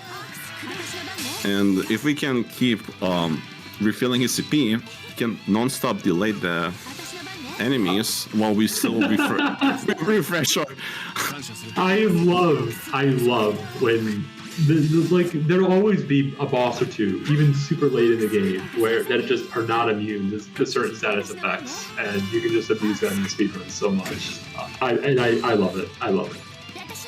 Yeah, but bosses do have like the delay stat resistance, but absolute delay just ignores all of it. Oh goodness. Yeah, that's why it's called absolute delay. That seems perfectly reasonable. I see no balance issues here. Well, at least on PC, I had to root around not using Gaius S-Craft because it's the longest S-Craft to skip. It takes a whole 7 seconds to skip his animation. 7 seconds? What is the PC version doing? I don't know what happened with the PC port, man. Anyway, speaking of undersized parties, we're solo. Yeah. Looks like you're just confusing them and relying on the confusions to make them attack each other, which is a nice strat.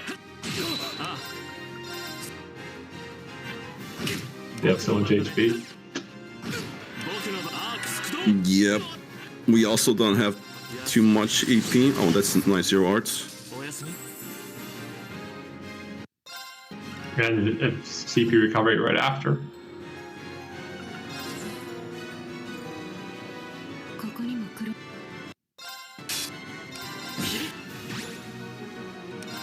アークス駆動。お任せあれ。僕の番。 Yeah, there's no way to balance enemies here because you're alone. So you can't even do that. No BP recovery besides using the items or getting turn bonuses like that.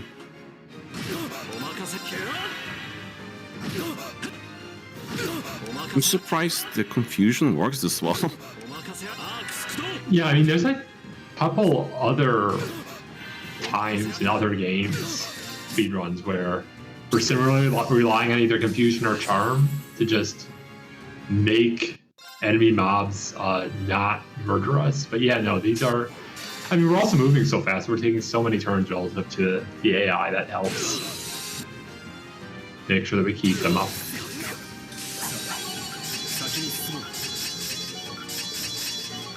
The X1 probably had like a lot of accessible status effects that you could apply to bosses, and then onwards they nerfed everything to the ground.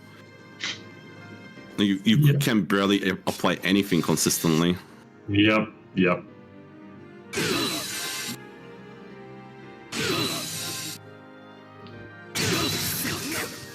制圧完了。先を急ぎま。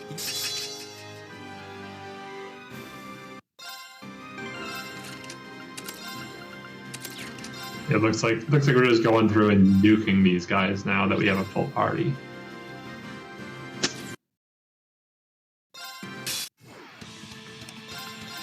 Yeah, out of CP, just put in party members that have CP.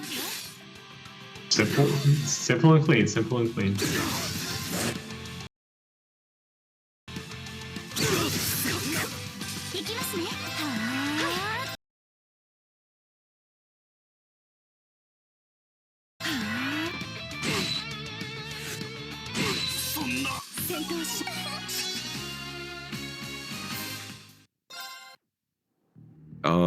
Okay.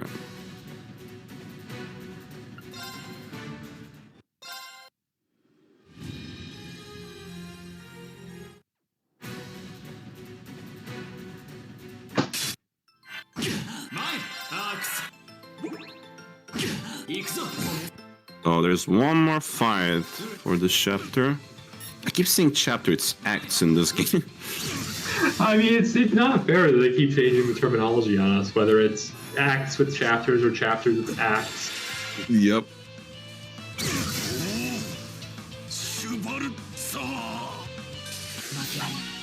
Double miss, interesting.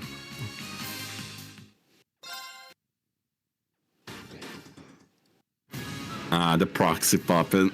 You love to see it. Oh, that's the Cavalier revive. Yep. Cavalier, like the proxy puppets puts him at low health, and Cavalier bonus activates like that. Also, technically, the first time Arias like missed on him, he should have been put to low HP to do more damage, but that was still enough damage.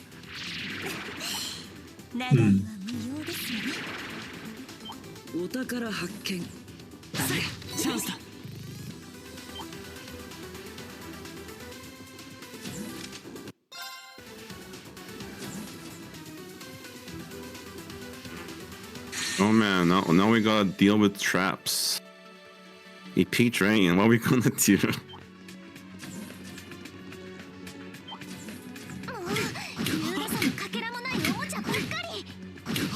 So yeah, this is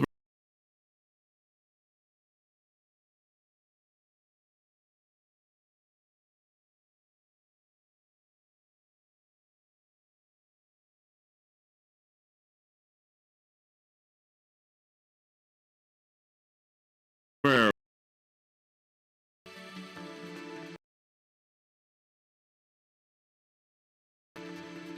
Yoshi.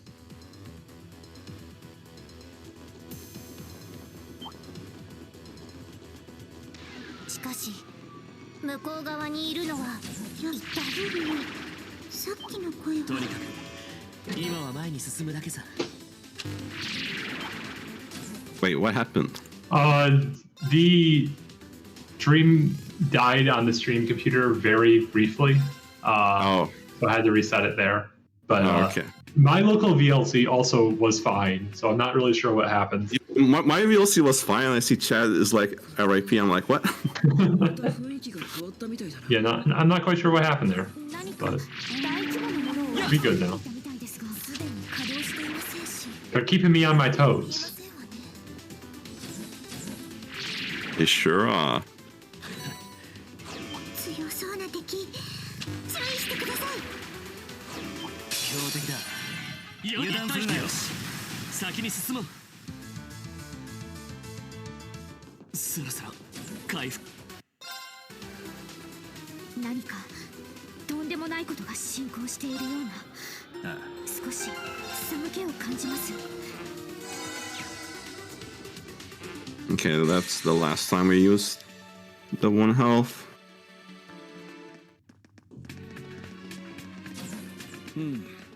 さすがに私もそろそろ辟易してきたな。なあちゃんも珍。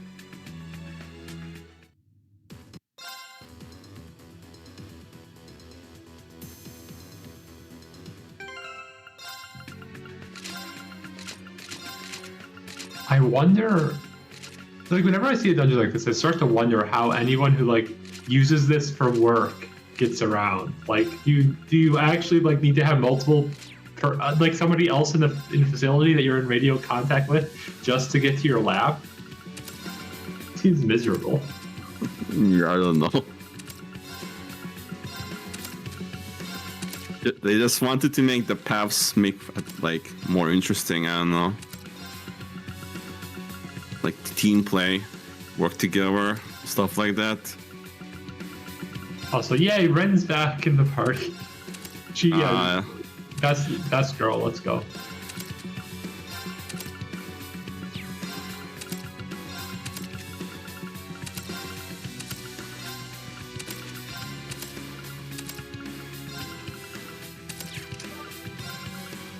No, I'm not really sure why they decided to split her off from the other Sky characters. But here she is. That's basically just Ren. This fight, these fights are funny. So, like, you murdered Lapis. Oh, zero craft. Nice. Lapis S-Craft has 100% chance to apply feint, and these Lapis clones are weak to feint like that, so you always feint them. So the strongest weapon is herself. Yep. Only Lapis can defeat Lapis. At the same time, we use our Master Quartz on Rufus here that increases the damage with enemies that have a status effect on. So it's like a perfect combo. Nice. Okay, now we're at a low health. Trying to use the Master Quartzes that increase our damage when very low health. いい仕上がりだ。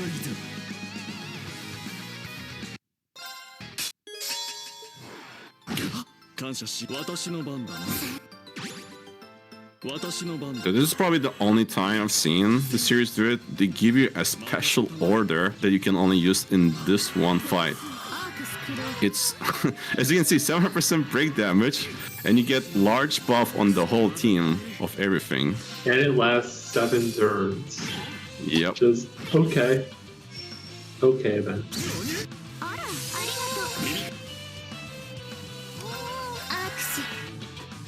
Like, when we break the boss, we just use some cast time reduction orders, but once the boss refreshes his break gauge, we just activate the same order and break him again. I don't think he was supposed to recover there, I don't know. Do CS4 already, or Reverie already has the HP gates where you just automatically recover from the stun if you hit the gate, right? Yeah, it does. Yeah. Yeah, we just break with Ashcrafts now, and the casters can do their thing.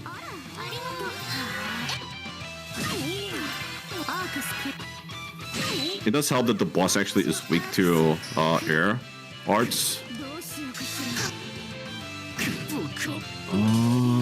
Yeah, should be enough. Yeah, GG. We also finished the special mission, which is finish the fight in 40 turns. Less than 40 turns. We did it. Not like it matters, but yeah. Bonus S deep. No, what letter is it in this game? RP? Yeah, RP. Yep, RP. It's the same system in every game, but they keep changing what the acronym is. Yeah.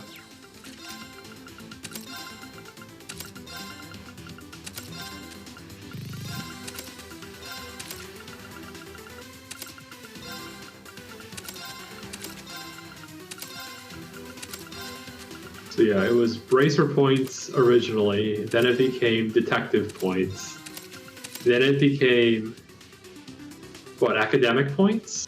Yeah, AP. I actually forget what RP actually stands for. Reverie points? I don't It know. might be Reverie points. That makes as much sense as anything. And then SP in Calvert. Also can't remember what that stands for. Special, like Spriggan points, maybe? Yeah, Spriggan points. It is just Spriggan points. Okay. Oh, it is Reverie points? I just guessed that. But here's the thing, though. It's RP in Japanese as well. And this game is not called Reverie in Japanese. It's called Hajimari, so I don't know. Oh, that's really interesting. Or maybe it stands for something different in Japanese. That'd be funny.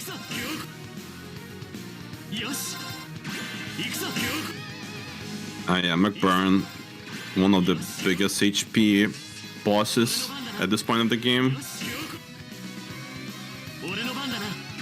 Lloyd is just... Yeah, but I mean, we have. I love that in this game,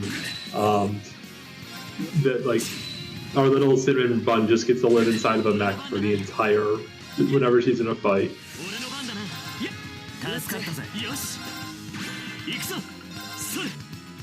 Oh yeah, that does make sense if the Reverie Corridor is still Reverie Corridor. So yeah, RP. It's still called the Reverie Corridor, yeah. I mean, well, it's called a name in Japanese, but it can translate to Reverie Corridor. No, this is the other Falcom series. We are not sinking boats in this series.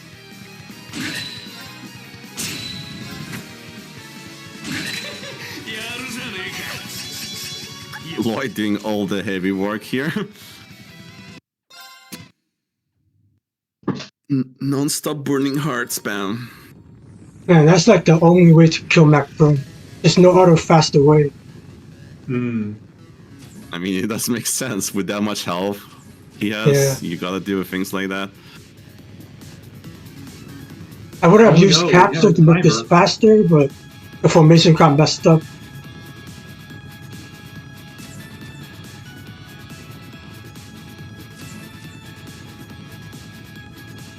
Yeah, there's like weird thing with when it comes to timers in Turbo. Usually the timer runs faster in Turbo than it should be, but we still make it in time here.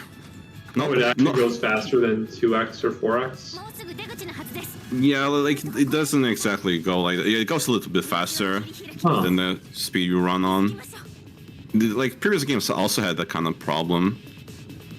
But yeah, even if you fail, you get the option to continue, just in case if anyone is curious. I did try them myself to see what happens.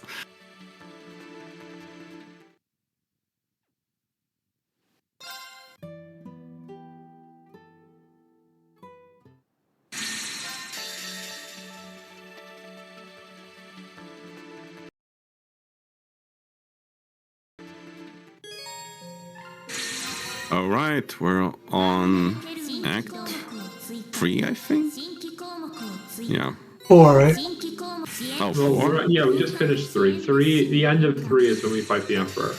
Okay. Things go so fast, I miss acts.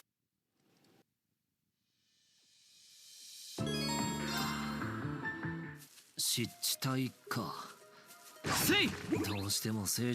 we just grabbed a tag along, which means we can put like party member orders from teams that we technically couldn't. So let's say I can use a crossbill character order from on Reen's party or on the seasides, which technically I couldn't previously. And Tita's order is one of the strongest ones. She does give you damage buff and not large but medium buffs for the whole party. Nice. And yes, buffs have like there's a small, medium, and large, which is like 15%, 30%, and 45%.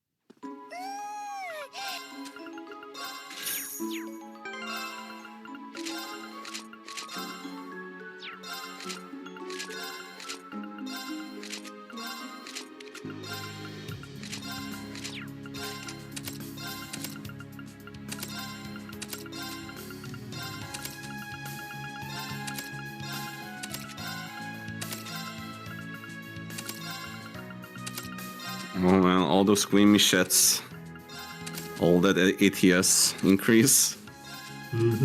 Just glide 9 Mishi, which gives 300 strength. Queen Michette gives you 300 ATS. So here's the thing: the numbers are so big that I'm just like, how does the scaling work? Like, is it basically just ATS minus ADF is a stat, or is it weirder than that, or like how good is 300 ATS? I'm actually not sure. Well, how good is it? It's really good because compared to other equipments in the game, it doesn't really give you that much. It's literally the highest one that it gives. And about the ADF question, I don't know, man. I'm not sure how the damage formula works. Yeah, gotta get soft brilliant in here. They'll know.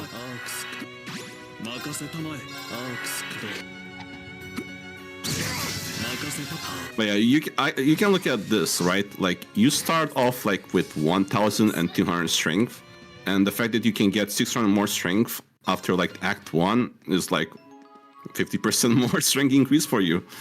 Yeah. Porta volley just exploded. This fight is quite funny because at this point, well, one of the Master Quartz level is high enough, so we start at 2-turn stealth, and she can't see us. Literally, she can't do anything. Didn't stand a chance at all. Damn. It's pretty unfair fight, even lore-wise too.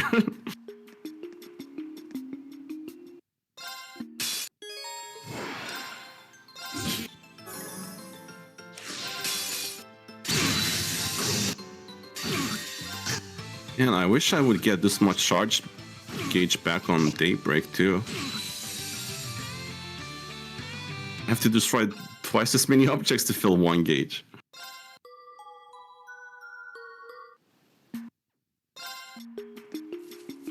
Yeah, this fight should be easy. It has quite low health. I mean, you technically don't even have to set them to 0 health. It's just 50% threshold. Mm-hmm.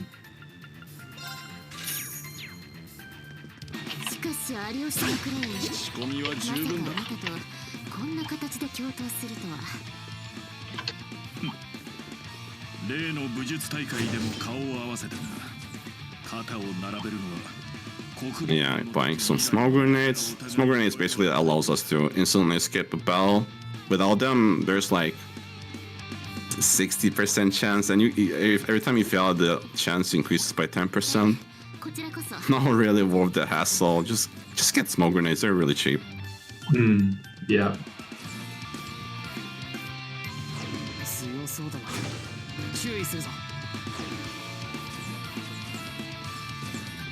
Alternatively, what is this freedom to just buy 100 Mira items? Don't understand. But,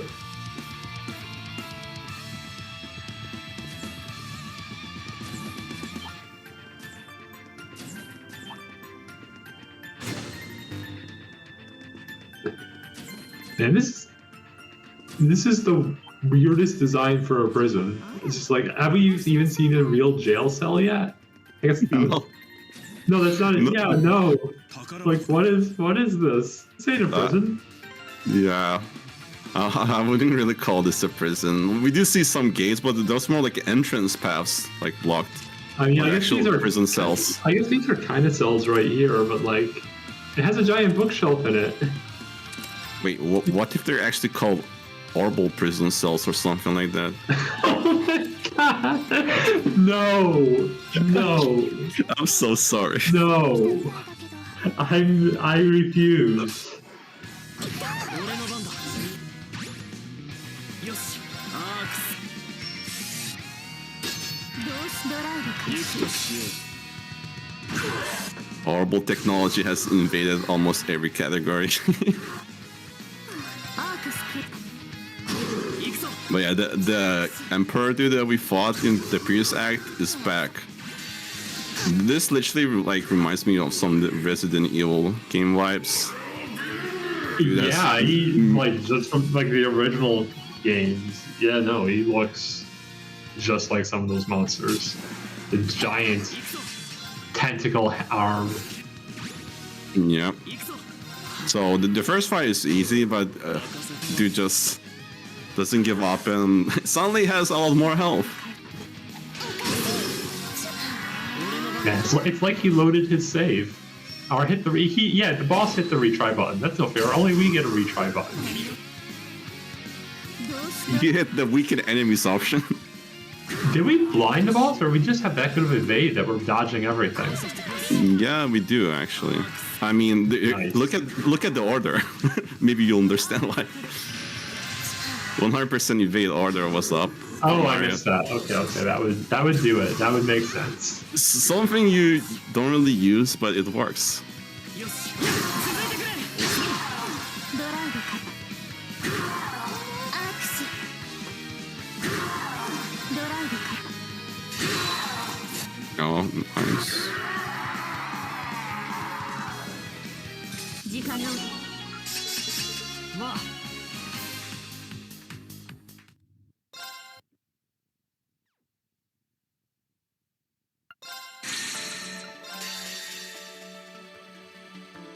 Yep. Since S-crafts don't do too much damage, now arts are like the way to go currently.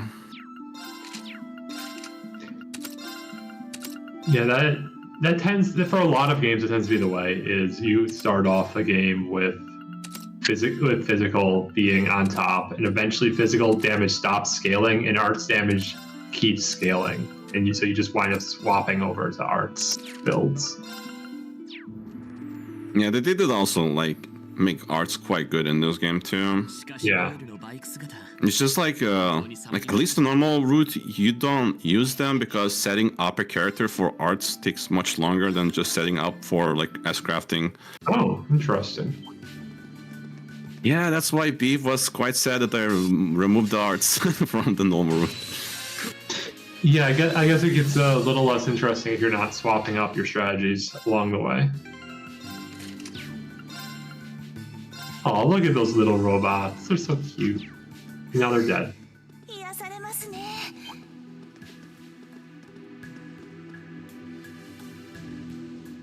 ふうなんとかトンネル道を抜けましたね。マインツまであと少しだ。油断せず行こう。よし。よし。助かります。俺の番だな。 That tunnel took for an hour. Are you sure? That was a pretty short tunnel for me. I mean, casually, the tunnels in this. I remember the tunnels in this game being absurdly long, and it's pretty monotonous too, right? Because it's literally just a train track that you're running down.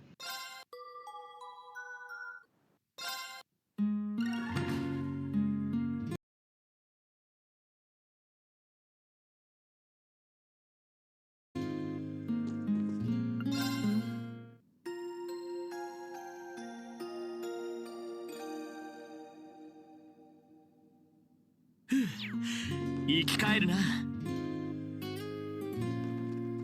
しかし Oh, okay. The long black screen scared me for a second. Oh yeah, the interest sometimes just take long. That's something apparently consistent between both PC and PS5 versions. Well, it has to finish the jingle, I think, before you're allowed to. It's literally the sound cue. In like, in a lot of games, you can still see like the turbo indicator, so you can still see that stuff is running, but here you can't. So it's just my brain just sort of goes, wait, oh god, is the internet full of junk again? But no, you were fine. Okay.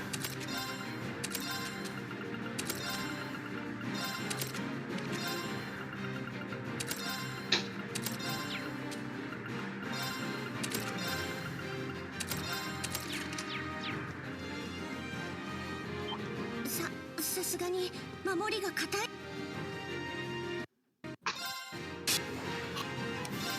いや行くぞ。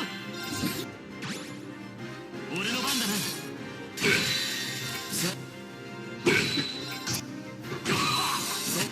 Somehow Toa is on the crossbow team. Who's on the crossbell team? Oh, yeah. Huh. Yeah, why is she? I can't remember why she winds up here. Yeah, there's Marcus too. Like, at least Estelle and Josh were together. That feels right. If they were separated, no, that would definitely feel weird.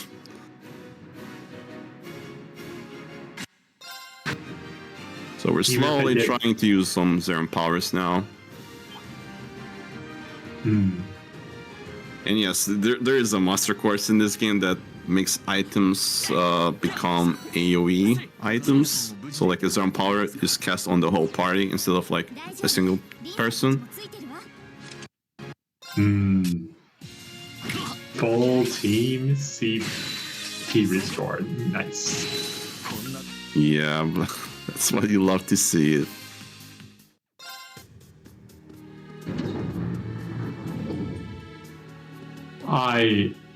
I hate this dungeon. We have to come here too many times over the course of this series. But here we are again, exploring the Moon Temple. しかも前に解いたはずの仕掛けが復活しているみたいです。 It is kind of cool though, like the layout does match roughly what it was in the Crossbell games, in the 2.5D art that we have from there. It's a nice touch. Toa from Tokyo Xanadu EX, that is correct, yeah. Which means, of course, do we count Tokyo Xanadu EX as a Trails game? That's the real question here. Well, when I play that game, I see gold steel ads everywhere. We got the ads everywhere. We have the mechs are just casually get name dropped a couple times. It's just close enough that you have to wonder if it's a shared universe.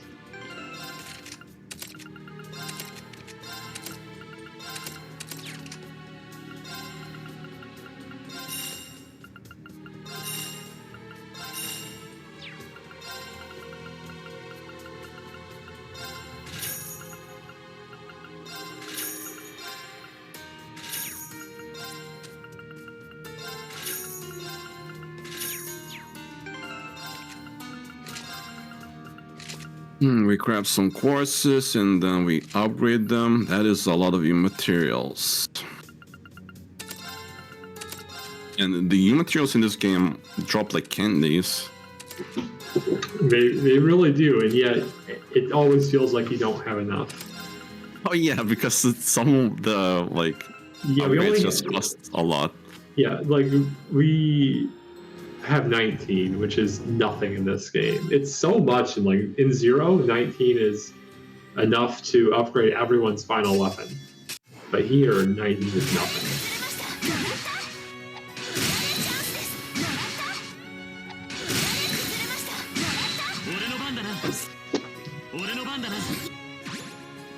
俺の番だな。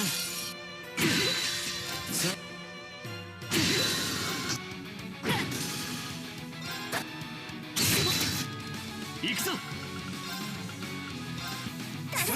Alright, Lloyd got his turn. It's basically game over. Yeah, I set up Noel there, evade tank, eat his stuff, and then he's dead. Like, get all the aggros. その程度じゃ。 Mm-hmm. ちは止められない。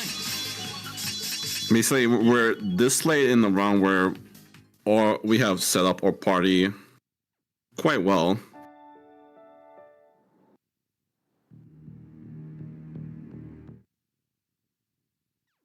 For some reason, Infinity reaches level 9 made me smile. Infinity should be level Infinity. Don't understand. That would be way too good. So that is 2 out of 3 Act 4s. 1 more to go. Yes, Abyss is the hardest difficulty in this game, and it increases all enemy stats by 3 times compared to normal difficulty.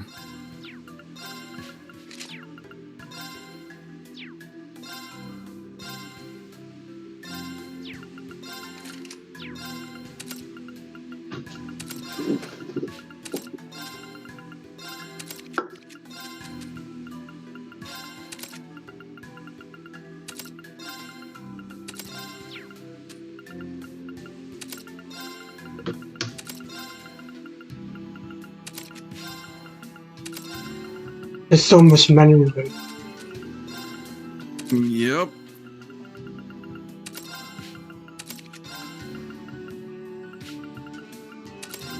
Sometimes menus take longer than some fights.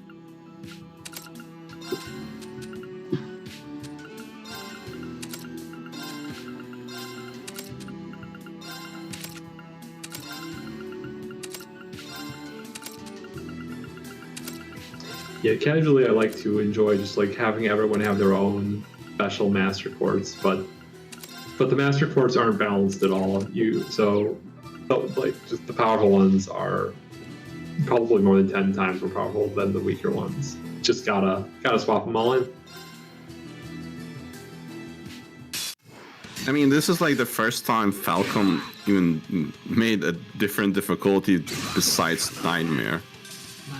Yeah, they didn't bring it back.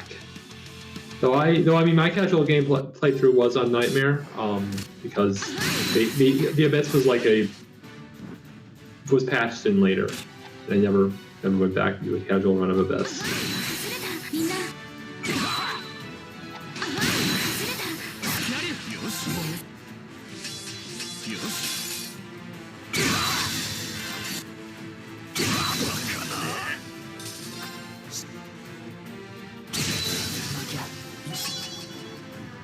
First get you so much CP if there's like so much enemies. I kind of like it.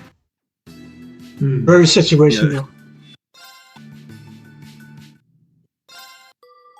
Yep, the more enemies, the more CP you get per hit. Only old fights had like that many enemies. I mean, we're dreaming. Why not just every fight has 100 enemies? As long as you get some CP back from your S-craft, you'll be able to fire off another one.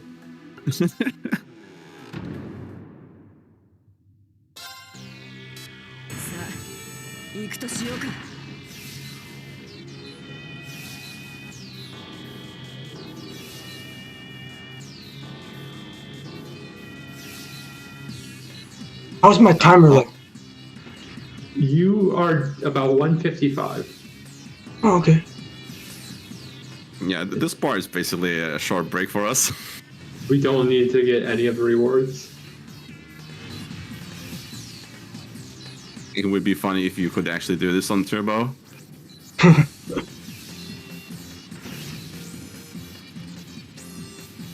But yeah, I still find it weird that they included this in like the main story that it's required to do. Usually this stuff is optional, but they decide not to. I think it's required in HAO as well, or in Azure as well, right? I think you definitely have. I mean, No, you have options of where to take people. And you can take them to the roller coaster, but you could just spend all your tickets elsewhere, I think.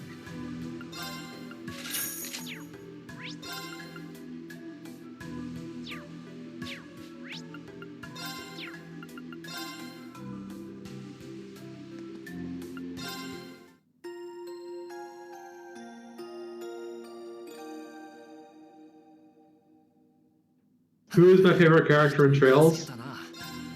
Kind of tempted to just say C and then not elaborate, but I probably should not do that. Alright, dude.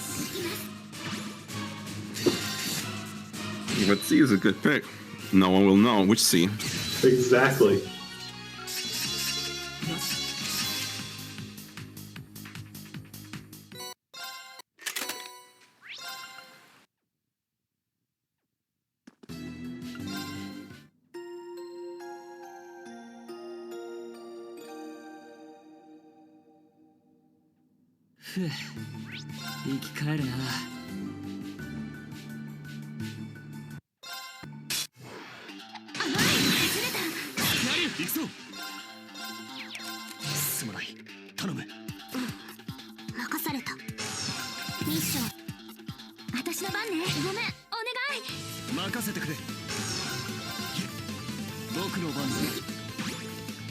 Golden Mishi.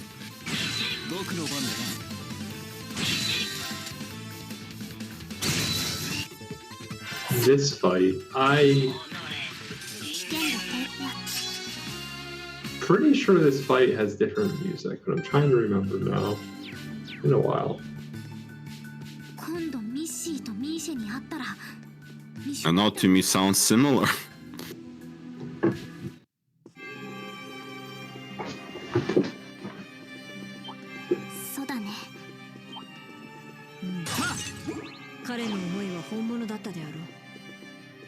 Yeah, this Act 4 Rin has quite a lot of fights, actually.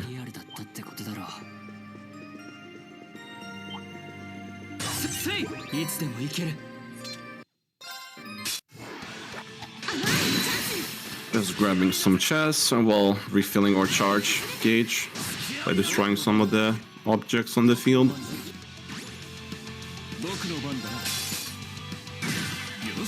And suddenly we fight our own clones now.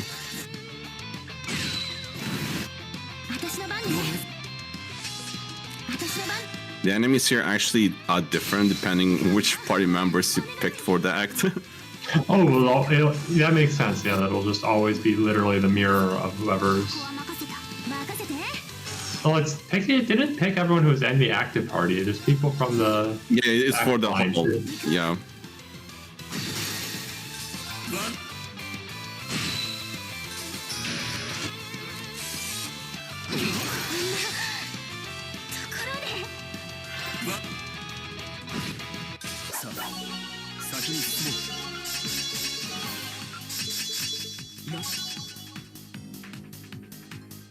Celine survived a bit of health.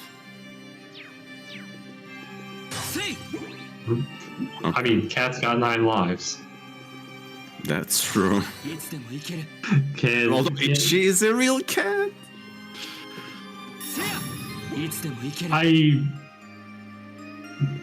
I don't think she's a real human. Yeah. So she's gotta be something.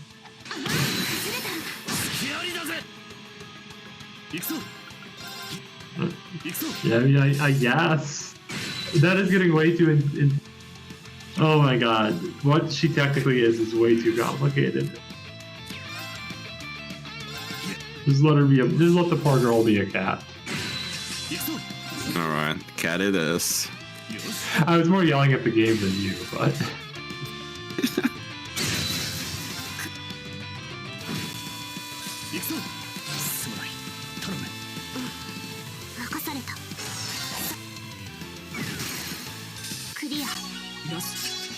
Yeah, Kurt basically has a similar thing like Lloyd with Burning Heart, where it refreshes his turn and he can Chrono Burst again.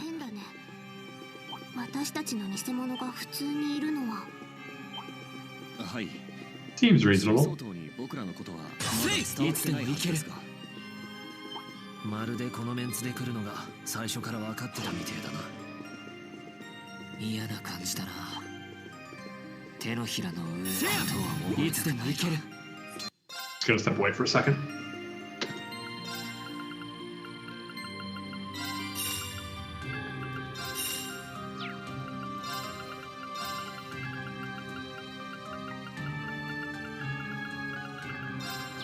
Alright, coming up to the last fight of the act here.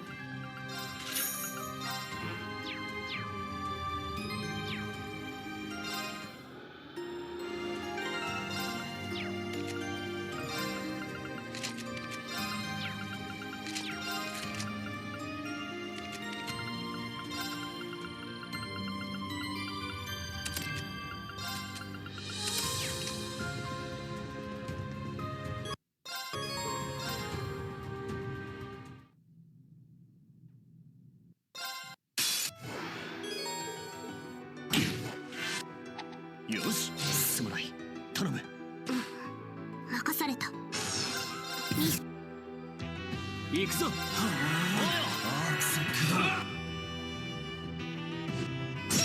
Oh, what? ところで行こっか。 Man, I have to retry. That's so weird. I'm so slow. Oh, okay, that's unfortunate, yeah. しまらねえな。行くぞ。 That happens sometimes. They're starting to order of is sometimes like, well, actually it's always random. There's ways to guarantee, like increase the odds of guaranteeing, like having more speed on party members, but sometimes you just get unlucky. 面倒ね。僕の番だ。行くわよ。 Okay, so yeah, this happens. Like enemies are so fast, and you just can't get a turn.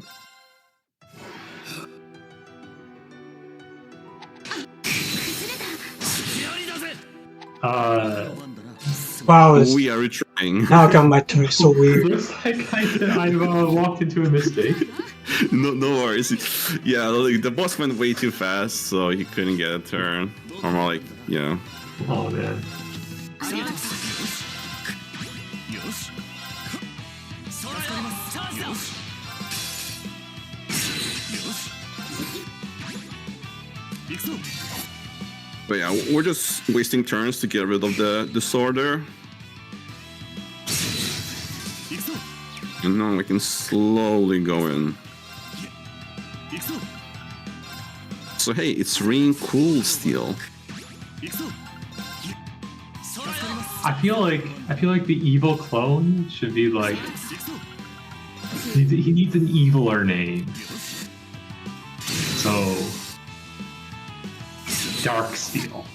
Yeah, Reen Dark Steel. But he has white hair. Yeah, but Reen Light Steel doesn't really sound evil.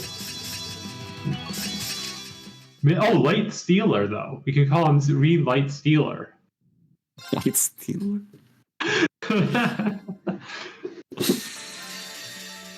Yeah, I don't know, man. I just call him Cool Steel because he's just the cooler Reen, right?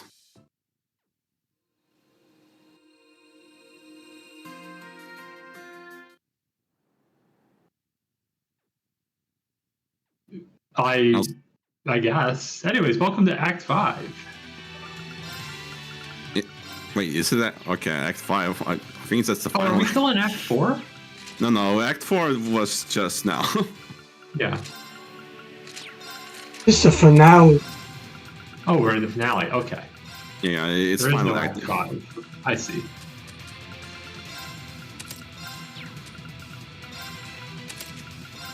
This is definitely one of the tricky ones, where it literally puts you in the like city right away, and your parties are fixed to. And now we gotta do all the menuing between all the parties. Yay!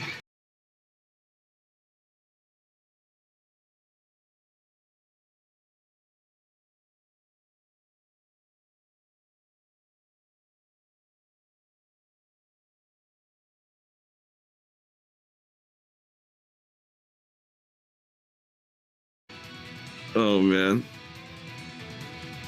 Yeah, the more party members we have, the longer the menu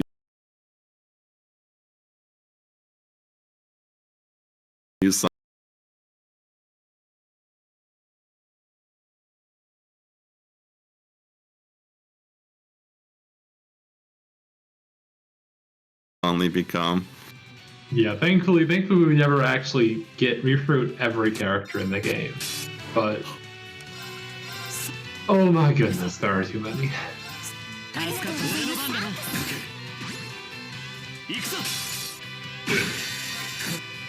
Yeah, the speed difference is definitely insane.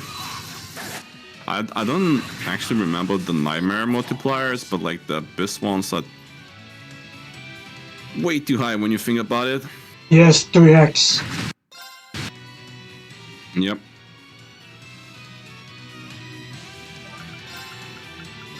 Yeah, I think speed actually, they might not increase it at all.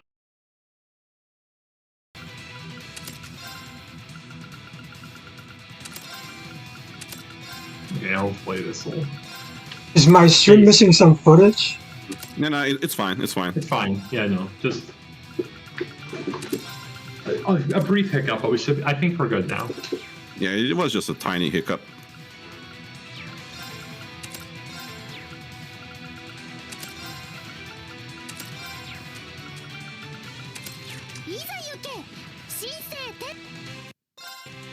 We ignore the guys that are literally fighting there. Just proceed to do our own stuff.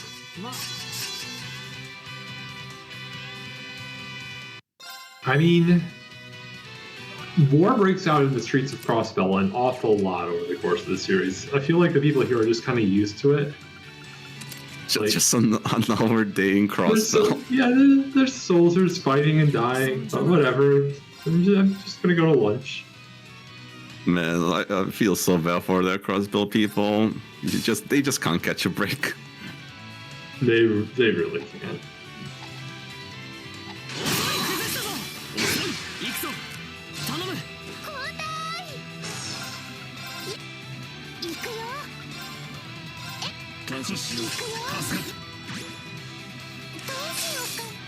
Also, hey, Falcon reusing bosses. Where the fought this guy earlier? I've never seen this spider mech before in my life. Like the other one was bluish black, and this one's pinkish purple. That's completely different. New paint.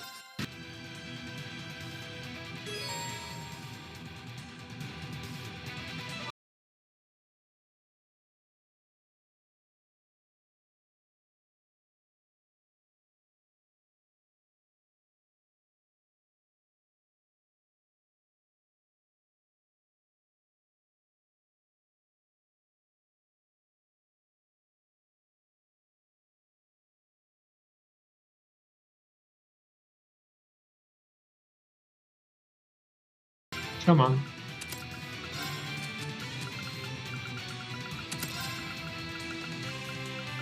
Got things going wrong again. Yeah, it keeps stuttering. Like this time, it didn't even do anything on my local DLC, just the stream. Okay. But yeah, I mean, as long as I just reset it, it's recovering. So, hopefully it'll stay stable.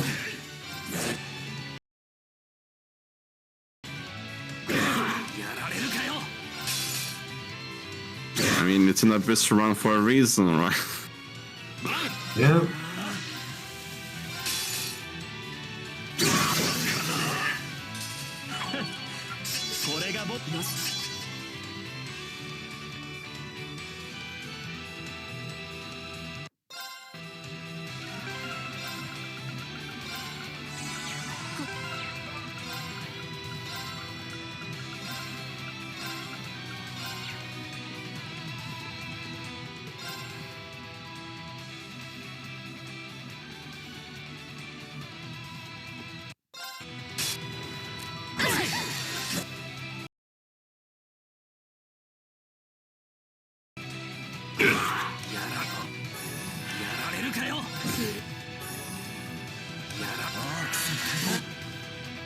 The Septarian of capitalism. I don't know if I phrased it like that, but yes, that today is that day.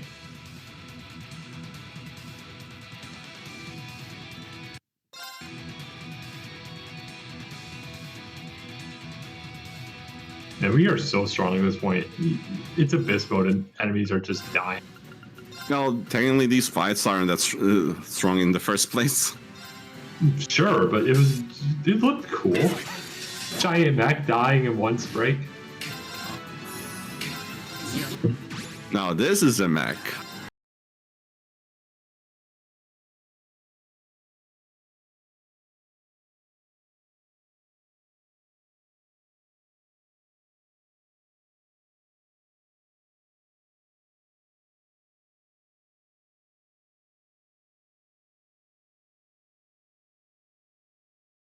Dream is not happy. Just gonna keep on keeping on. There we go. Yeah, that's unfortunate. Not sure. Not sure what else I can do.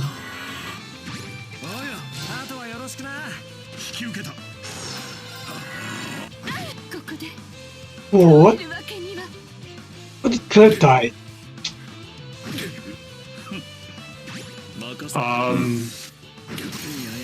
Unfortunate. Maybe That's never happened before. Clarice is missing something. Or maybe Oh, she should accidentally- always get a turn there. It's so weird.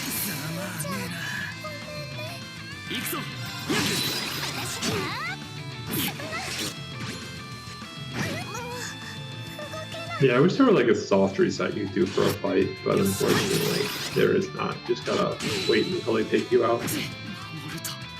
At some point, it's just faster to turn like quit and turn on the game again. But since you're in the boss gauntlet here, you can't really use the autosave to get back fast. So you just have to take the loss here either way. I mean, also like you have to quit all the way out of the game and start it back off, and that takes a while too. Oh yeah, I guess so. Well, it on PC is not that bad. It's more like I don't know why autosaves used to always, auto-select the latest save, but now you have to crawl and find yourself which one was the latest save. Oh, that's annoying.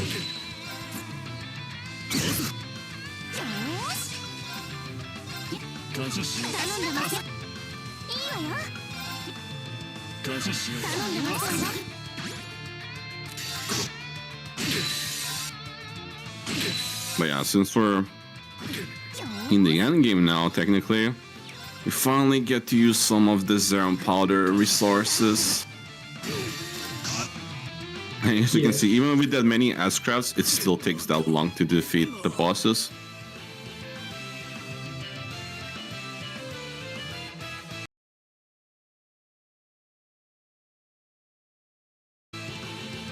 What you're saying is we need more S-craft. Yes, we need more CP to S-craft. Anyone got that spare CP that we could use? But yeah, this is basically the whole roster. We have to even scroll; it doesn't fit in the whole menu screen. That is already, and this is not. There's still more people.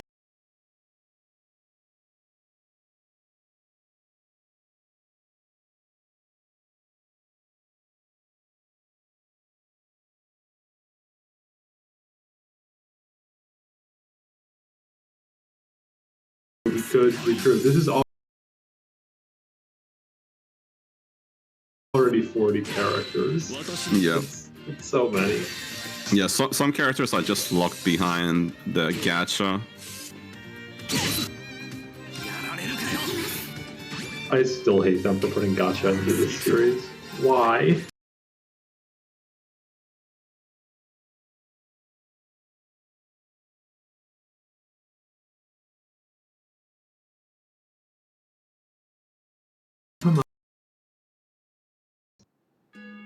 Oh, ooh, why do I say things?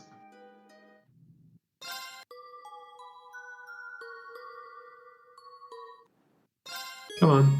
Come on, I mean, do it. it can't be turbo. It's been going well for so long. It's only now. Technically, if it was turbo, then the bitrate would go crazy. よし出発だ強そうだな注意するぞ I get some speed checks right now. よし出発だ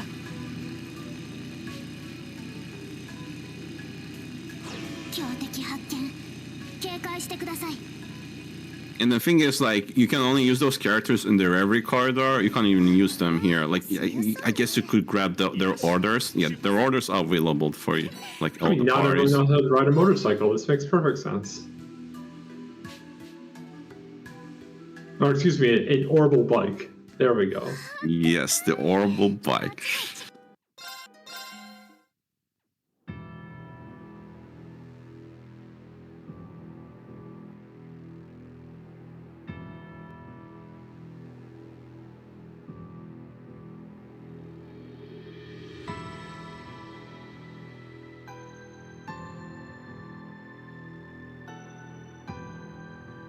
Yeah, there are a lot of cutscenes here. This is why it takes so long to load. We're skipping through like a lot of cutscenes there. Yeah, we don't have like the skip all cutscenes button until the next game, right? I think. Yeah.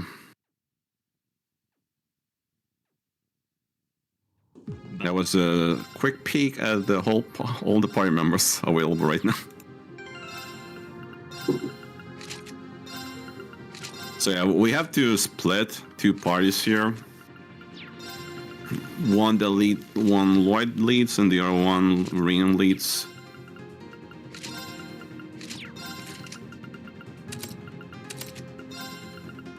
Yeah, orbital video consoles.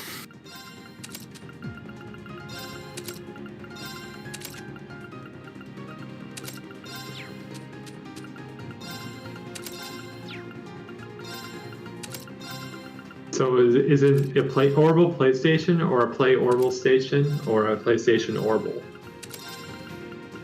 I think it's gonna be called orbital PlayStation.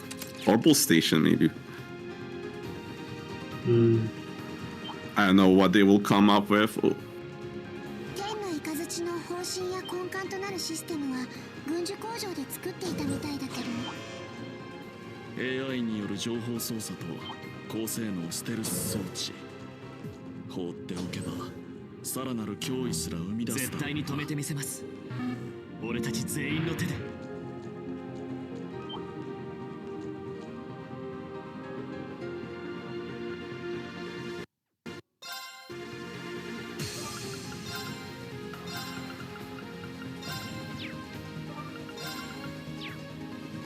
Yeah, but in Reverie they went bigger than CS4. きっと道はつながっているはずだ今までの自分たちとそれから俺たちも信じてくれ Yeah, no. Reverie was we gotta have everyone, and they definitely had everyone. Well, almost everyone, I guess, but yeah. I'm still not used to calling it Retributive Tower. I will never get used to that instead of Reverse Babel. Oh yeah, it technically should be the Babel Tower. 課長フランにタドリーもみんな無事でいてねたくさんの人たちのために But this is, I mean, it's a good Final Dungeon music, which is, I mean, all the series has good Final Dungeon music. This is up there with it. Yep. 良さそうな宝箱ですね There's also some motivational speak, like always. 難敵か I mean, するとしよう we're going pretty anime at this part of the story. What with a giant tower spawning upside down in the middle of the 外 lake. の戦いが激しくなって Like, we gotta have a anime inspirational speech. 殿下たち It only makes 人 sense. 々が道を作ってくれ You had to keep the morale up. この思い間違いなく届かせてみせる行くぞみんな Do we use the craft morale at any point during this run? I don't think I've seen Billy use it. No. Rightio then. We got orders to motivate our party members.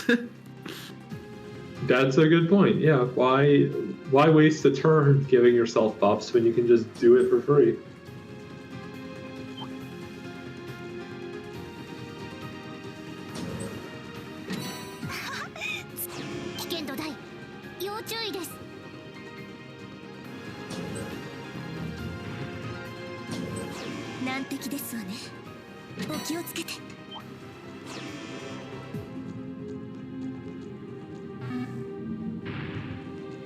Yeah, this dungeon has really good loot too. ええ改めて気を引き締めるべきでしょう。みんな気をつけて進もう。 Does take a bit, but I mean it's technically the final dungeon for this story. Are we? So I mean, I assume we're doing the Reverie Corridor after this, right? Yes, we are. Okay. Yeah. Otherwise, we're way underestimated. This is just any percent. But yeah, TRC includes the Reverie Corridor and the boss too.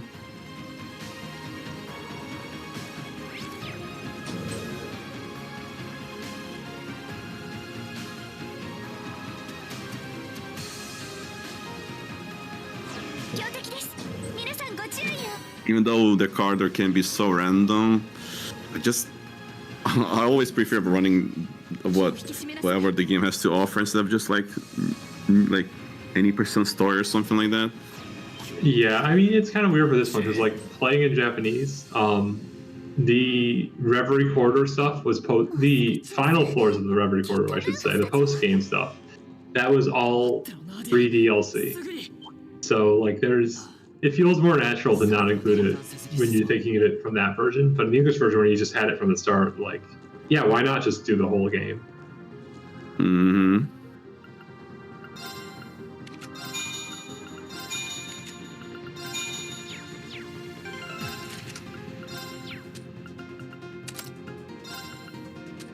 So here we go, set up the parties for 2 chain battles.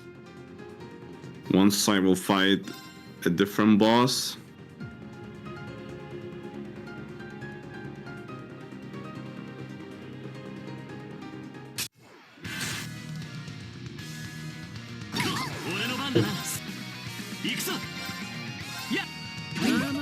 I think it didn't grab me. Otherwise, it's gonna be really annoying. Ooh, yeah.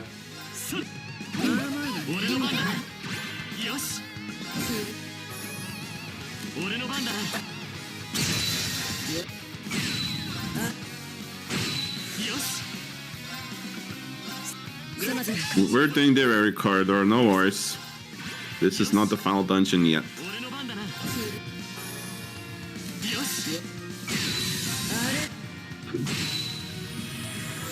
It's just a diamond built out of diamonds.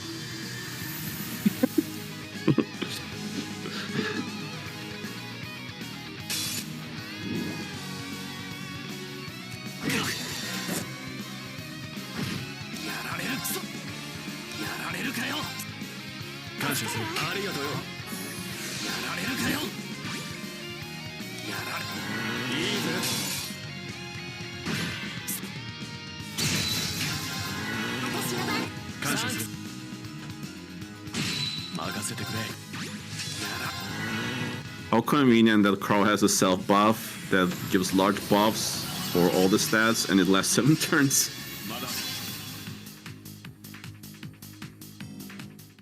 It works out. It definitely works out nicely. It really does.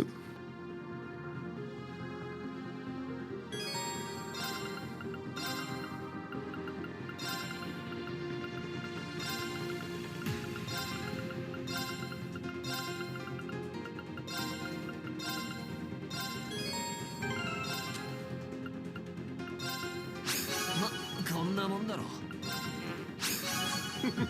悪くねえなよし掴んだ So yeah, this game has an item that you can use to give XP to your party members. It's like a catch-up mechanic to level up characters that are very low on levels.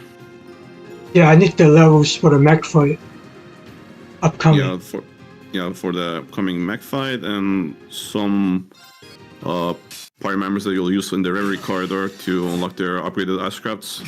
やられるかよやられるかよは感謝する Once again, Gaius is so good with the absolute delay. Too bad we can't use it on turn 1. 感謝するありがとう Essentially, it's just like a cohort, rapid and an accelerate at the same time. やばいな Yep. 任せてくれやら所詮は無駄なことだ So this was the easy fight. Now the real stuff begins.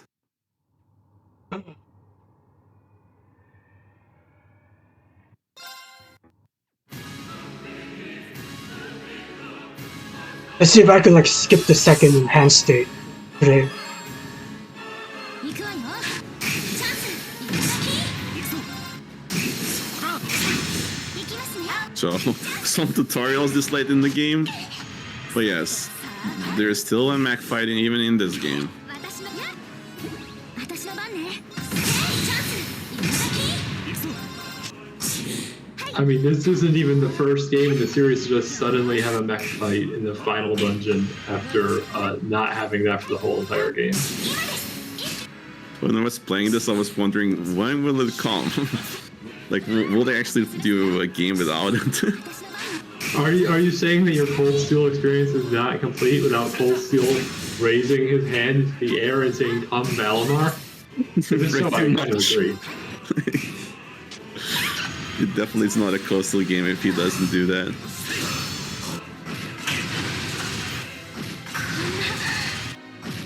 But yeah, well, once we hit the HP threshold, we just skip turns to finish the fight. 俺の番だな俺の番だそうだやりなさい私の番 Yeah, the way these battles work is like the mechs have body parts that we can target, and depending on the stance they currently are in, certain body parts will have a guaranteed way to unbalance them. And if we hit the wrong part, usually like we don't get a follow-up attack or we get counter-attacked by the enemy. It's just a very, very complicated game of rock, paper, scissors. where Yeah, you it's need to literally rock, paper, memorize. scissors. Once you have all the tells memorized, it's not too bad, but casually, like, you'll just die sometimes, and do. チャージするぞあチャージする私の番だ俺の番だ謝ったかマジか行くぞはあ俺に任せ行くぞ Oh yeah, now it's Serene Cold Steel all alone for now. あとは参る This is probably one of the harder phases. 俺の番だなさあや俺の番だチャージするわ行くぞ But yeah, one thing to note is that the mech battle stats depend on the character levels that we use here. And since this is Abyss, we aren't really that high on levels. 任せなさい Ooh, yeah. Yeah, I remember that was a problem in the CS1 runs. Yeah, in I CS1 didn't run, think about it here. yeah, in CS1 run, we basically get to that high level to consistently complete the Yep. fight. Yep. Like you could do it as slow as like level 63, but that's quite a big gamble there, honestly. Mm-hmm. Yeah, literally just does the game feel like letting you beat the boss today?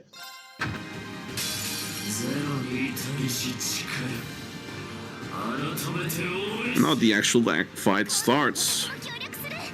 行くわよ。ルーフス。 If you mash skip right here, you're gonna soft lock the game. So don't press anything. Yeah, this has happened to me once. Apparently to beef hasn't happened multiple times. Oh no. I didn't realize this. さあ。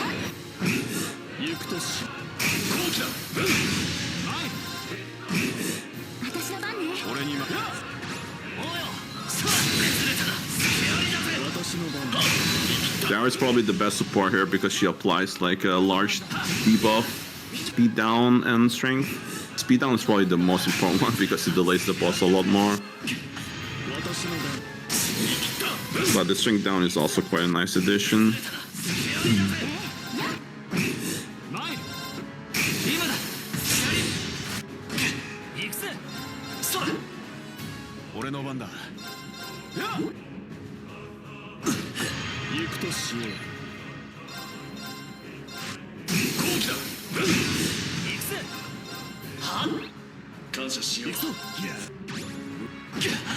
Also, it does help to know which attacks can unbalance you. And yes, the boss can unbalance us too.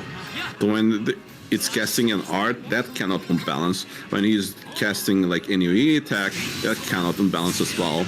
Only single target attacks can really unbalance us. Now the boss is basically... It is just pure RNG if we get unbalanced, right? Technically, it's pretty consistent, especially when he's in this mode. Oh, well then. Yeah. But we have an option to avoid that, which is like we just need to defend with that the character is getting attacked.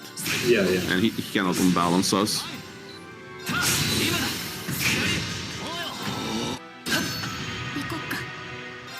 Like if you get unbalanced when he's like enraged here, he will do the ultimate attack, which hits the whole party very heavily.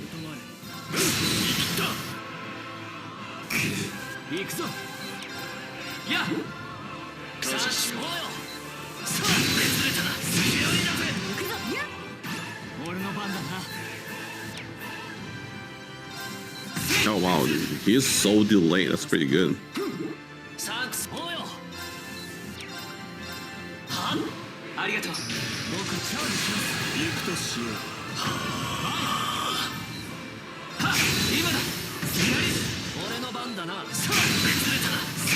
Oh yeah, he definitely will unbalance you. Like early on, not so much, but once you get through the get to the enrage part, then yeah, it's pretty scary then.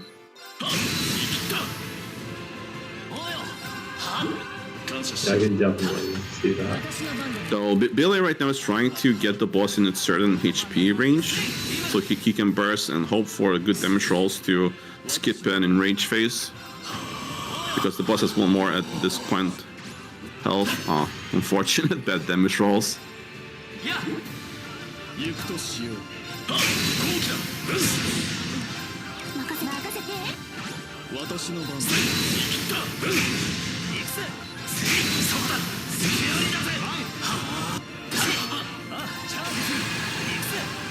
Yeah, the boss takes way less damage when in this mode, so we have to break him to actually start doing damage again.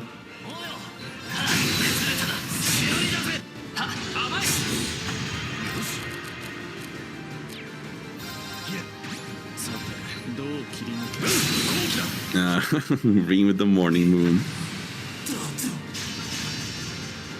They nerf morning moon quite a lot. Well, yeah, GG. No deaths on our own party.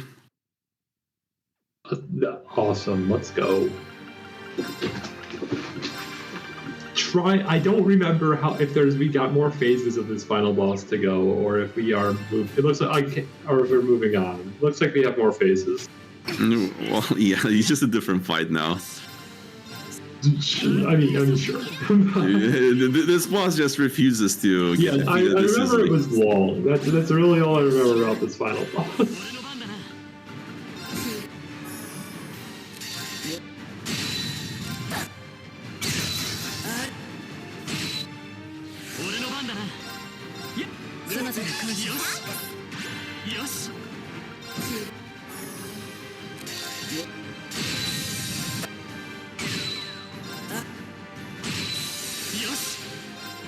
No, it's not the final. It's not final. It's final for main story. Okay, We're doing it. Yeah, it is the final boss of main story. Yes, we still have the true Reverie Corridor end to get through. So quite a bit of game left. It's basically normal ending, and then you could say true ending, something like that.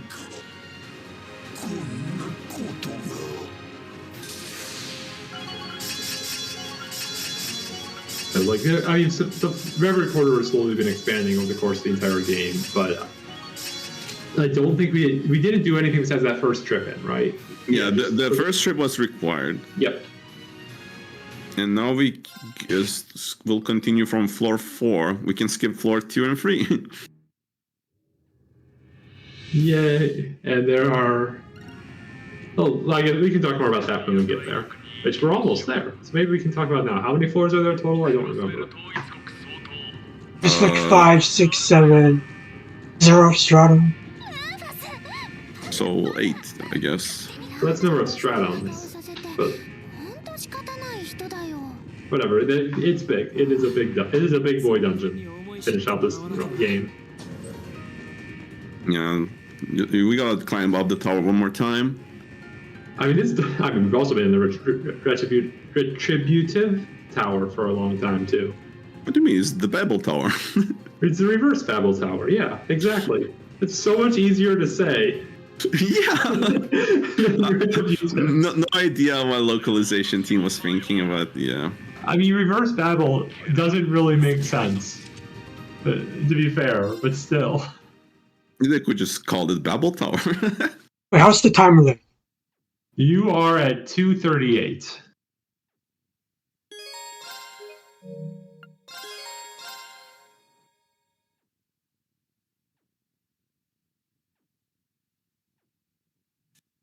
You are still at 2:38 on the stream when those words came out over the stream. Let's go. So yeah, but that is the end of the main plot. So let's go reverie some corridors. That's how the kids say. What the kids say these days, right? Reverie corridors. Just reverie's the verb. I don't know, man.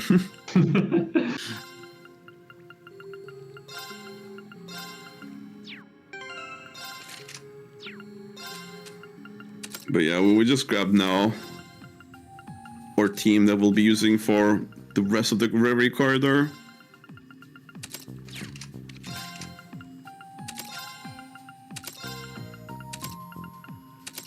That is a lot of physical characters. Are you sure? Oh, I guess Waji is. We're not really using physical that much. We're still casting. And so we just have Gaius there to inflict delay, not to deal damage. Yeah, Gaius is there to delay. And the main DPS, honestly, is Crow. Oh, right. Crow has good links for arts, doesn't he? Yeah. Yeah, Crow has, like, with the self buff, is so strong for him. Like, the biggest things are literally that he applies a speed buff, large speed buff on himself. So it allows him to do a lot of fast casts before the enemy gets a turn back. But yeah, like I mentioned way earlier in the run, that Reverie Corridor is randomized every time. So there's no way to memorize stuff. You just gotta, play by reaction.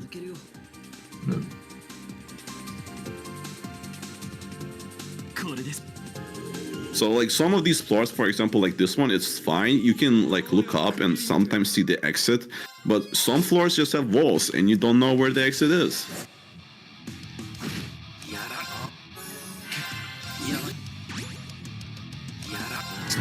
Okay.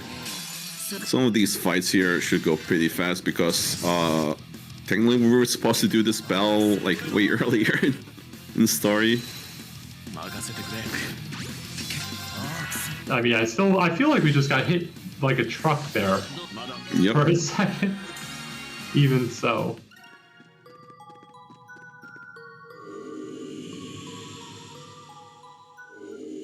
Yeah, it definitely went down pretty easily.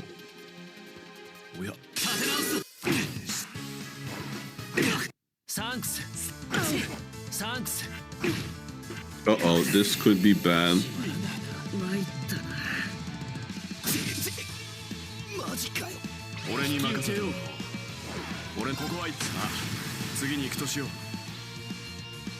Yeah, enemy advantage encounter is so bad. Oh, we got out.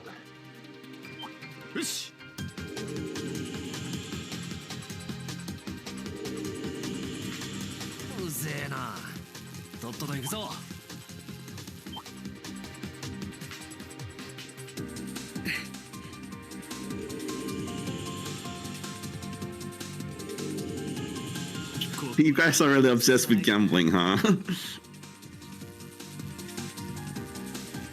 Tell you what, if we are massively underestimated, we'll ask the admins if we can kill time spinning the slot machine.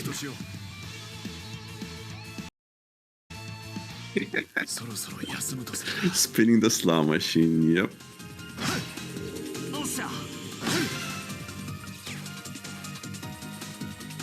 Alright, so some unlucky encounters here,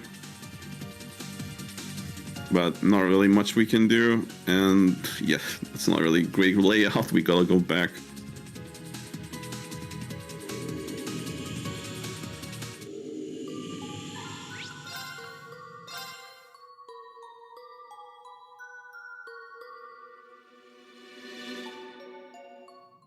Well, at least we have the tree. Emergency tree.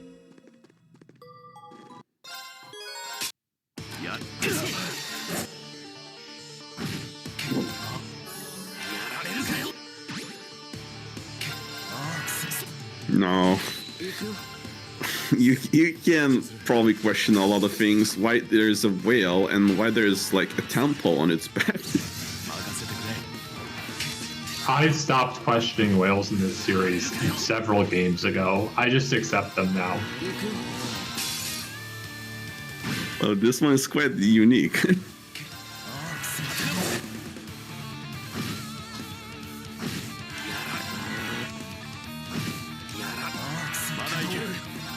I mean, I don't know. Like, you're right. It should be a giant turtle with a temple on its back. That would make a lot more sense. But I don't really really went with a whale instead of a turtle. Right, but what about if you put the turtle on the whale? You put the turtle. It would give it more movement speed, while still having the solid back of a turtle to rest your buildings on. I think you're onto something. I think this would really work. Oh, is Crow so fast? So, first of all, we use Gaius Absolute Delay to delay the boss. And then we have Crow with his self buff, that he buffs his speed by a large amount. And then we have a lot of cast time reduction. That's why Crow is so fast in this. It's basically a lot of different multipliers and manipulation. Even on Abyss, it's still doable.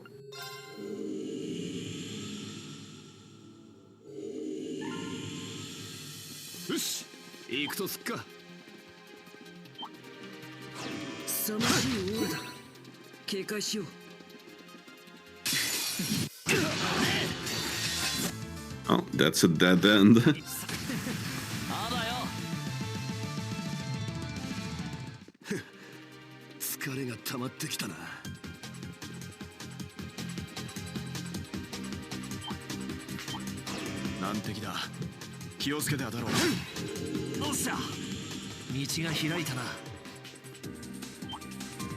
Yeah, definitely.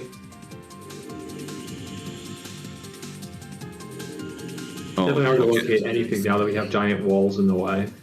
Yep. And the minimap is so small relative to these areas. I mean, the minimap has Fog of War, so you can't really see him too much. Sure, but like, I don't know, like if you could look at the overall map easily, you could probably like roughly judge what direction to go.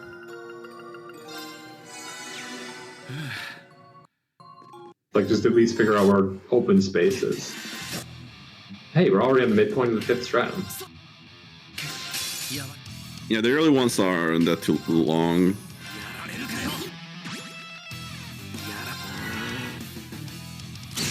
Hi, so.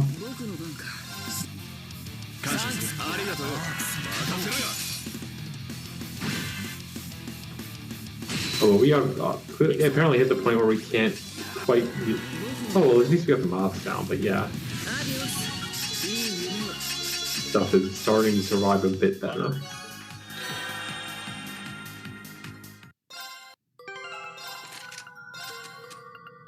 But yeah, this is pretty nice setup. Yeah, I found this out when I was playing casually. I knew this was like the best setup. Yep. Good thing that it's actually useful for the run.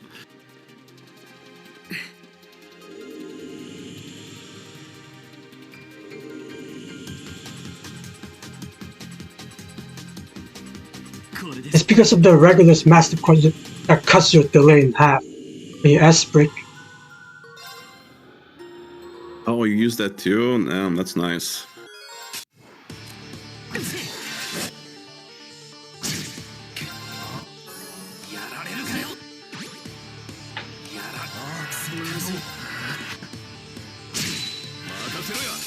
Just some random Demon McBurn here.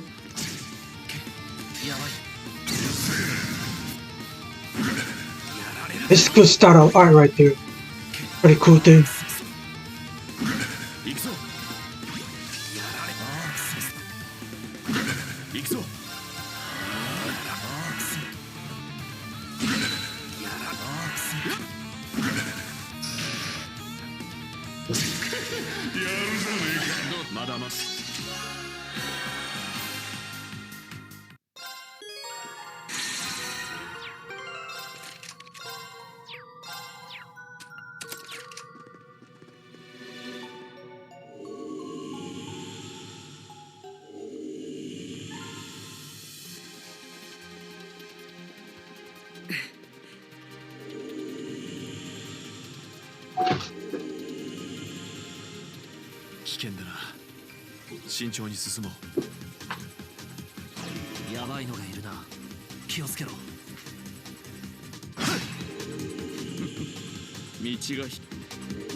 I forget what the lightning does. Is it just doing HP damage very slowly, or is it doing something else?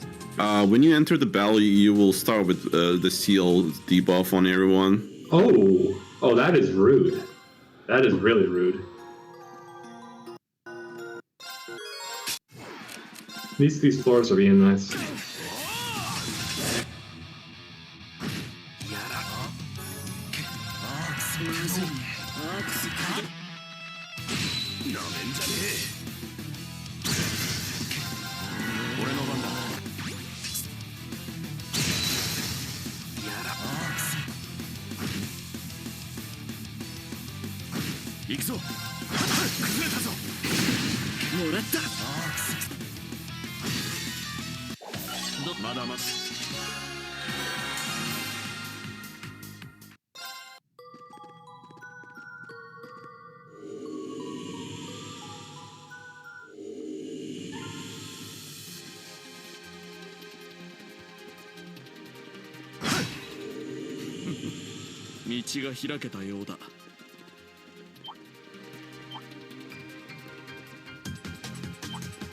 Yeah, I only so much you can talk about in these giant golden halls.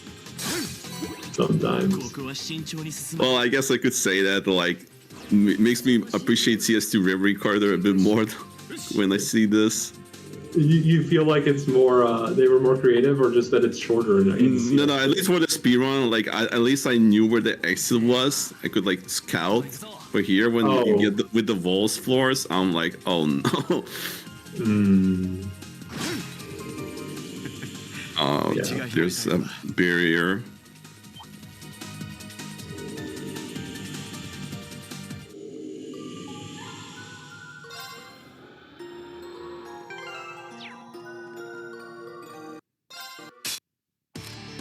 Yeah, later games they start adding like bonus objectives you have to do in some of these RNG dungeons, and Man, you really don't want to get the defeat multiple strong enemies ones, let me tell you. Those are just complete time killers. マジかよ。まだ未熟か。いやほらよタッチだ任せてくれ Oh no, I don't like the sound of that. I'm not sure. That was probably was not intentional. Yeah, Crow dash right there. I want him to get hit. 真打ち登場ってな Giant winged kitty wins this round. ったく閉まらねえ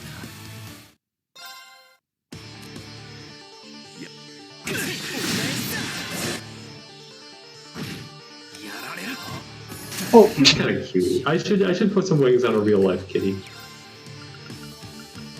See if the kitty would not like this at all. See if the kitty flies, huh? Right? Oh, I am not going to see if the kitty flies. I don't think that ends well for anyone. No, it But doesn't. 俺の番だな But yeah, this cat is not friendly with us right now. よしよしよし行くぞ俺の番だな行くぞ頼んだ俺に任せてもらおう。任せて。さてとおうよおうよおうよおうよ任せてくれ。よっ任せてくれ。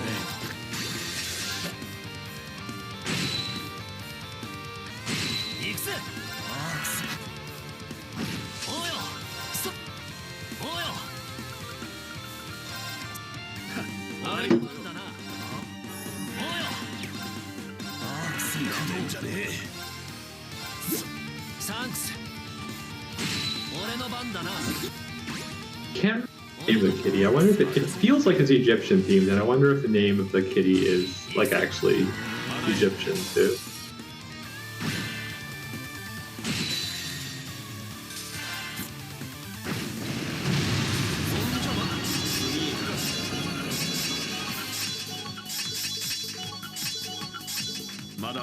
Okay, that definitely was rough.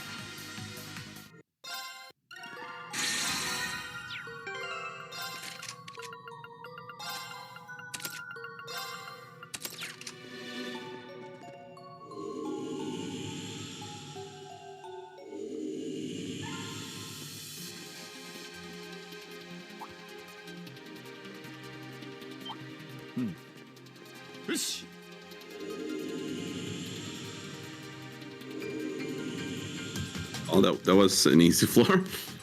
I saw the palm and I wanted to murder it so badly. Why? Because drops. I don't know. It's like a treasure chest. If a treasure chest was cute and fluffy. これで先に進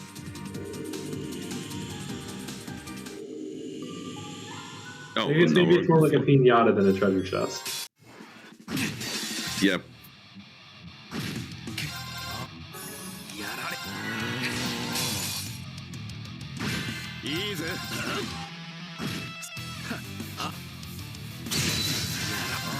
そら俺の番だ。や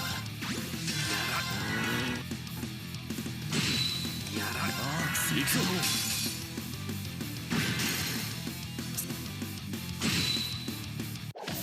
まだ。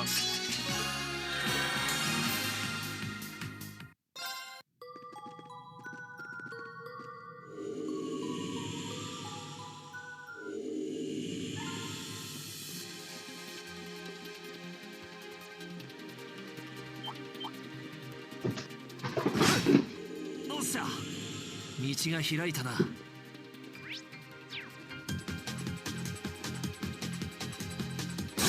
いつでも行ける。 So even though if you don't know if the orb like there's a bear like behind the exit. Still hitting the orb is better than not doing it, because just in case if there is, then you would have to go all the way back. Mm-hmm. Yeah, there was a quick moment where Billy opened up the map just because he could see through the fog of war where the exit was, and just so opened up the map, saw what direction it was facing, and used that to wrap around. Smart little play.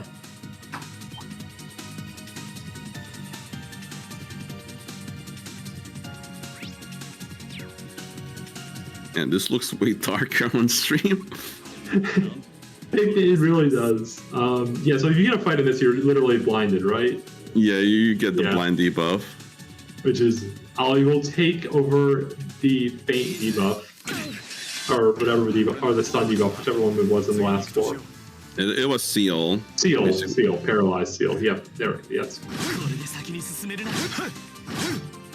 Bird blocking the way entirely. Very rude.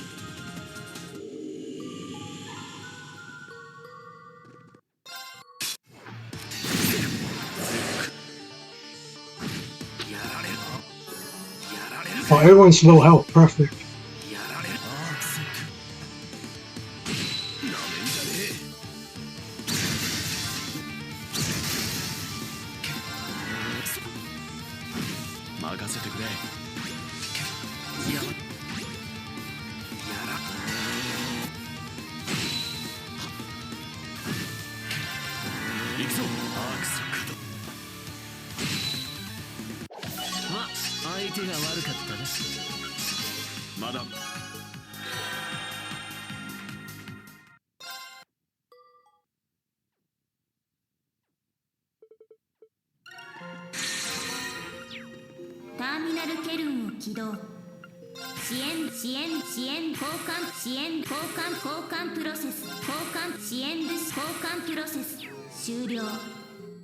No, we get a lot of serum capsules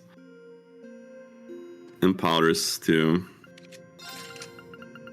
Yeah. Oh goodness. Yeah, we got the cost way up high by the end of that. Yeah, the more you buy, the cost increases.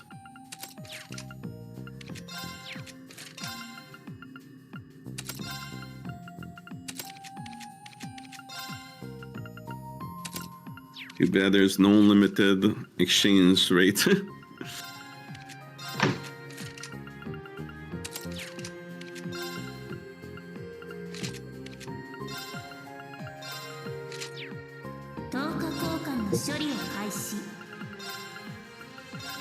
No, Billy is setting up literally, I think, for the whole final battle here. Yeah, this will be the final set. Final, right? final fight. actual final fight for real. Seriously, we promise fight. Until we get into the next game. There will always be more trails. Don't listen to Kondo when he says the series will end. He's lying.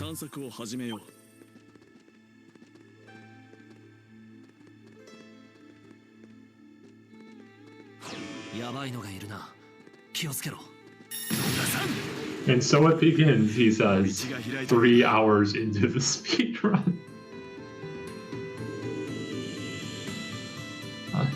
I gotta make fun of the active voice.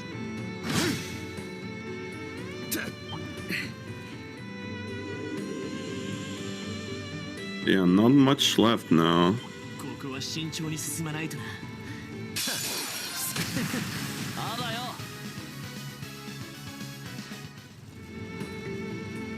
Ooh, that was unlucky.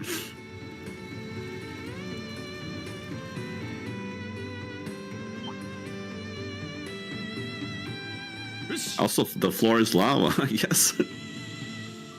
Are we finally actually no, this one just had you have the burn status in fight, right? We're not actually taking damage outside? No, yeah. It feels like we should. I don't. I mean, like we do take a little bit. As you can see, the whole party took some damage. Oh, okay. But it's not much.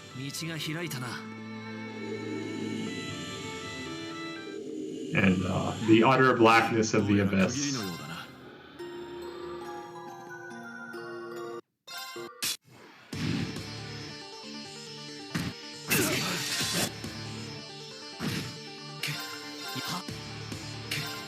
Oh, hey, it's Valimar. Quite a different coding this time. Could be any robot.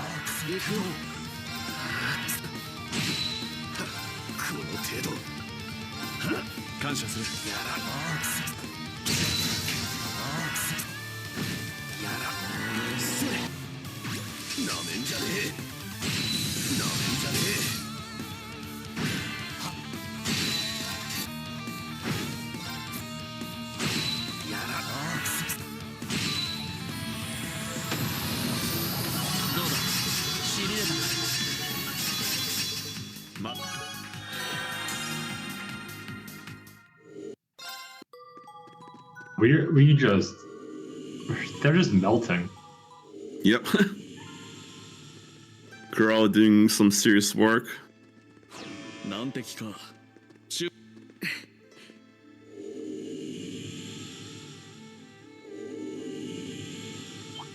たく面倒な場所だぜ。I mean, I had to get through some rough color palettes, but I do like. Okay, I like the white color palette. Now we're stuck in the lightning field, and it's not nearly as nice of a color palette. But as soon as we get out, it'll be the nice, pretty white again. There we go. True. White and blue. And we're back in dark.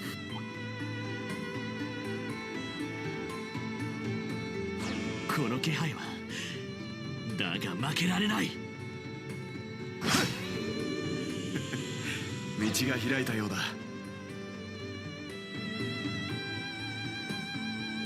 Oh, the orb was actually hidden in the dark area.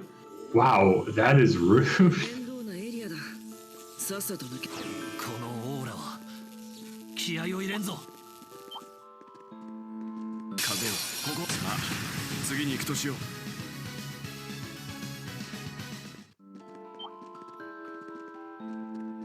う。よし。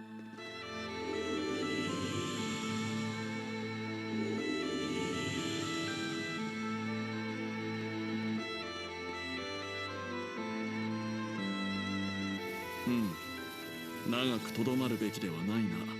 これで先に進む。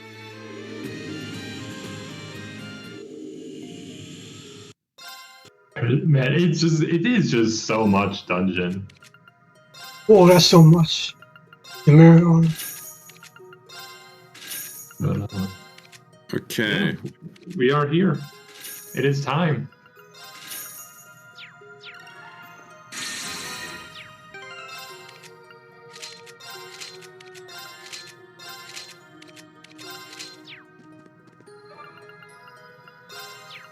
I actually managed to get some endgame equipment here.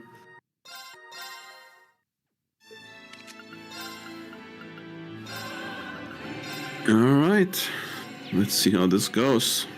Obviously we need 3 different teams for this. Obviously. But, I mean, this is how you know it's actually the final bell. I mean, I feel like with all the characters we have, that we should have like 5 or 6 teams. Technically, yeah. We're not even using half the cast. But imagine building all the party members like that. Oh, in the speedrun, this would be horrible. This would just be the actual worst.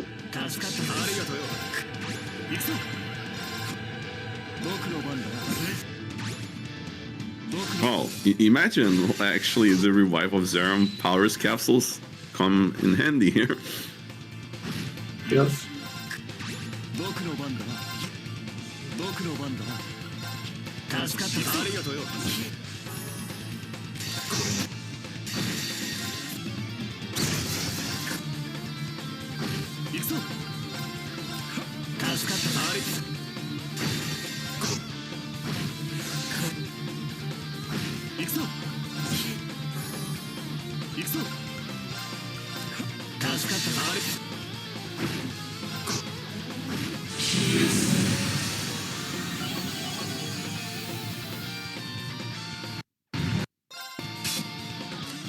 That's phase 1.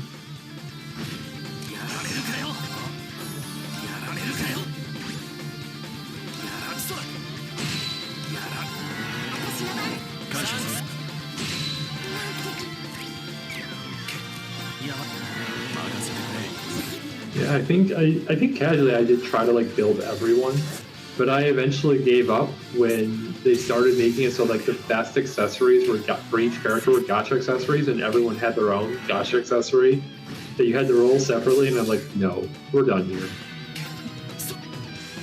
I didn't build that many characters, so once I get to this part, I was like, oh man, now I gotta actually equip them.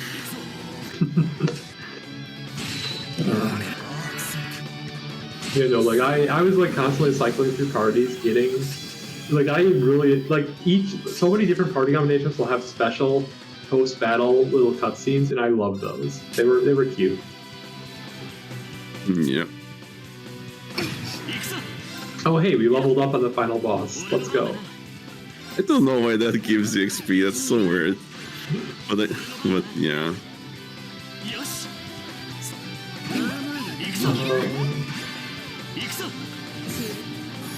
It can't be a trail spearman without some food. Yeah, so when are we gonna call time? Like when the final boss dies, or do we wait a bit? It's literally on the final hit. Okay. Billy will probably call it out. Yeah, so it looks like we are getting there slowly.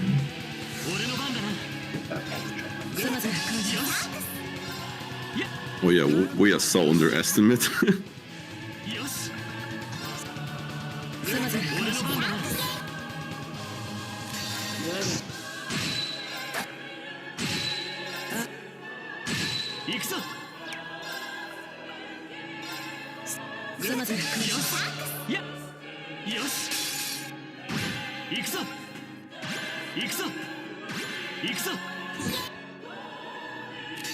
They're quartz, not orbs. It's fine. They're just oblate spheroid quartz. I think the person meant about the gacha orbs. Oh, the gacha orbs. Gacha isn't real. It can't hurt you. That's my answer. Gonna stick with it. Alright, thanks. GG's. Alright, GG. GG. Thanks for having me here. That was a fantastic run. Yeah. It looks like gold scroll stuff. What time is it? Yeah. Man, that was a heck of a run. Well, Abyss, you can go still fast. Even on the hardest difficulty. 4 levels in a single fight in the final boss. Let's go. What time did I end up? It is a 3:09:43. Oh, okay. Yeah, I messed up a lot. We had some mishaps with the timer for a bit, but something like that. Yeah. Anyways, thanks for having me. Yeah. So, anything you want to shout out? Thanks for the route, Isayo 83. It showed me like where to grab everything. Yeah. And good luck to your run too, Shin. Thanks, dude. Yeah, I guess I'm done. Yeah, good job. Well done. Yeah.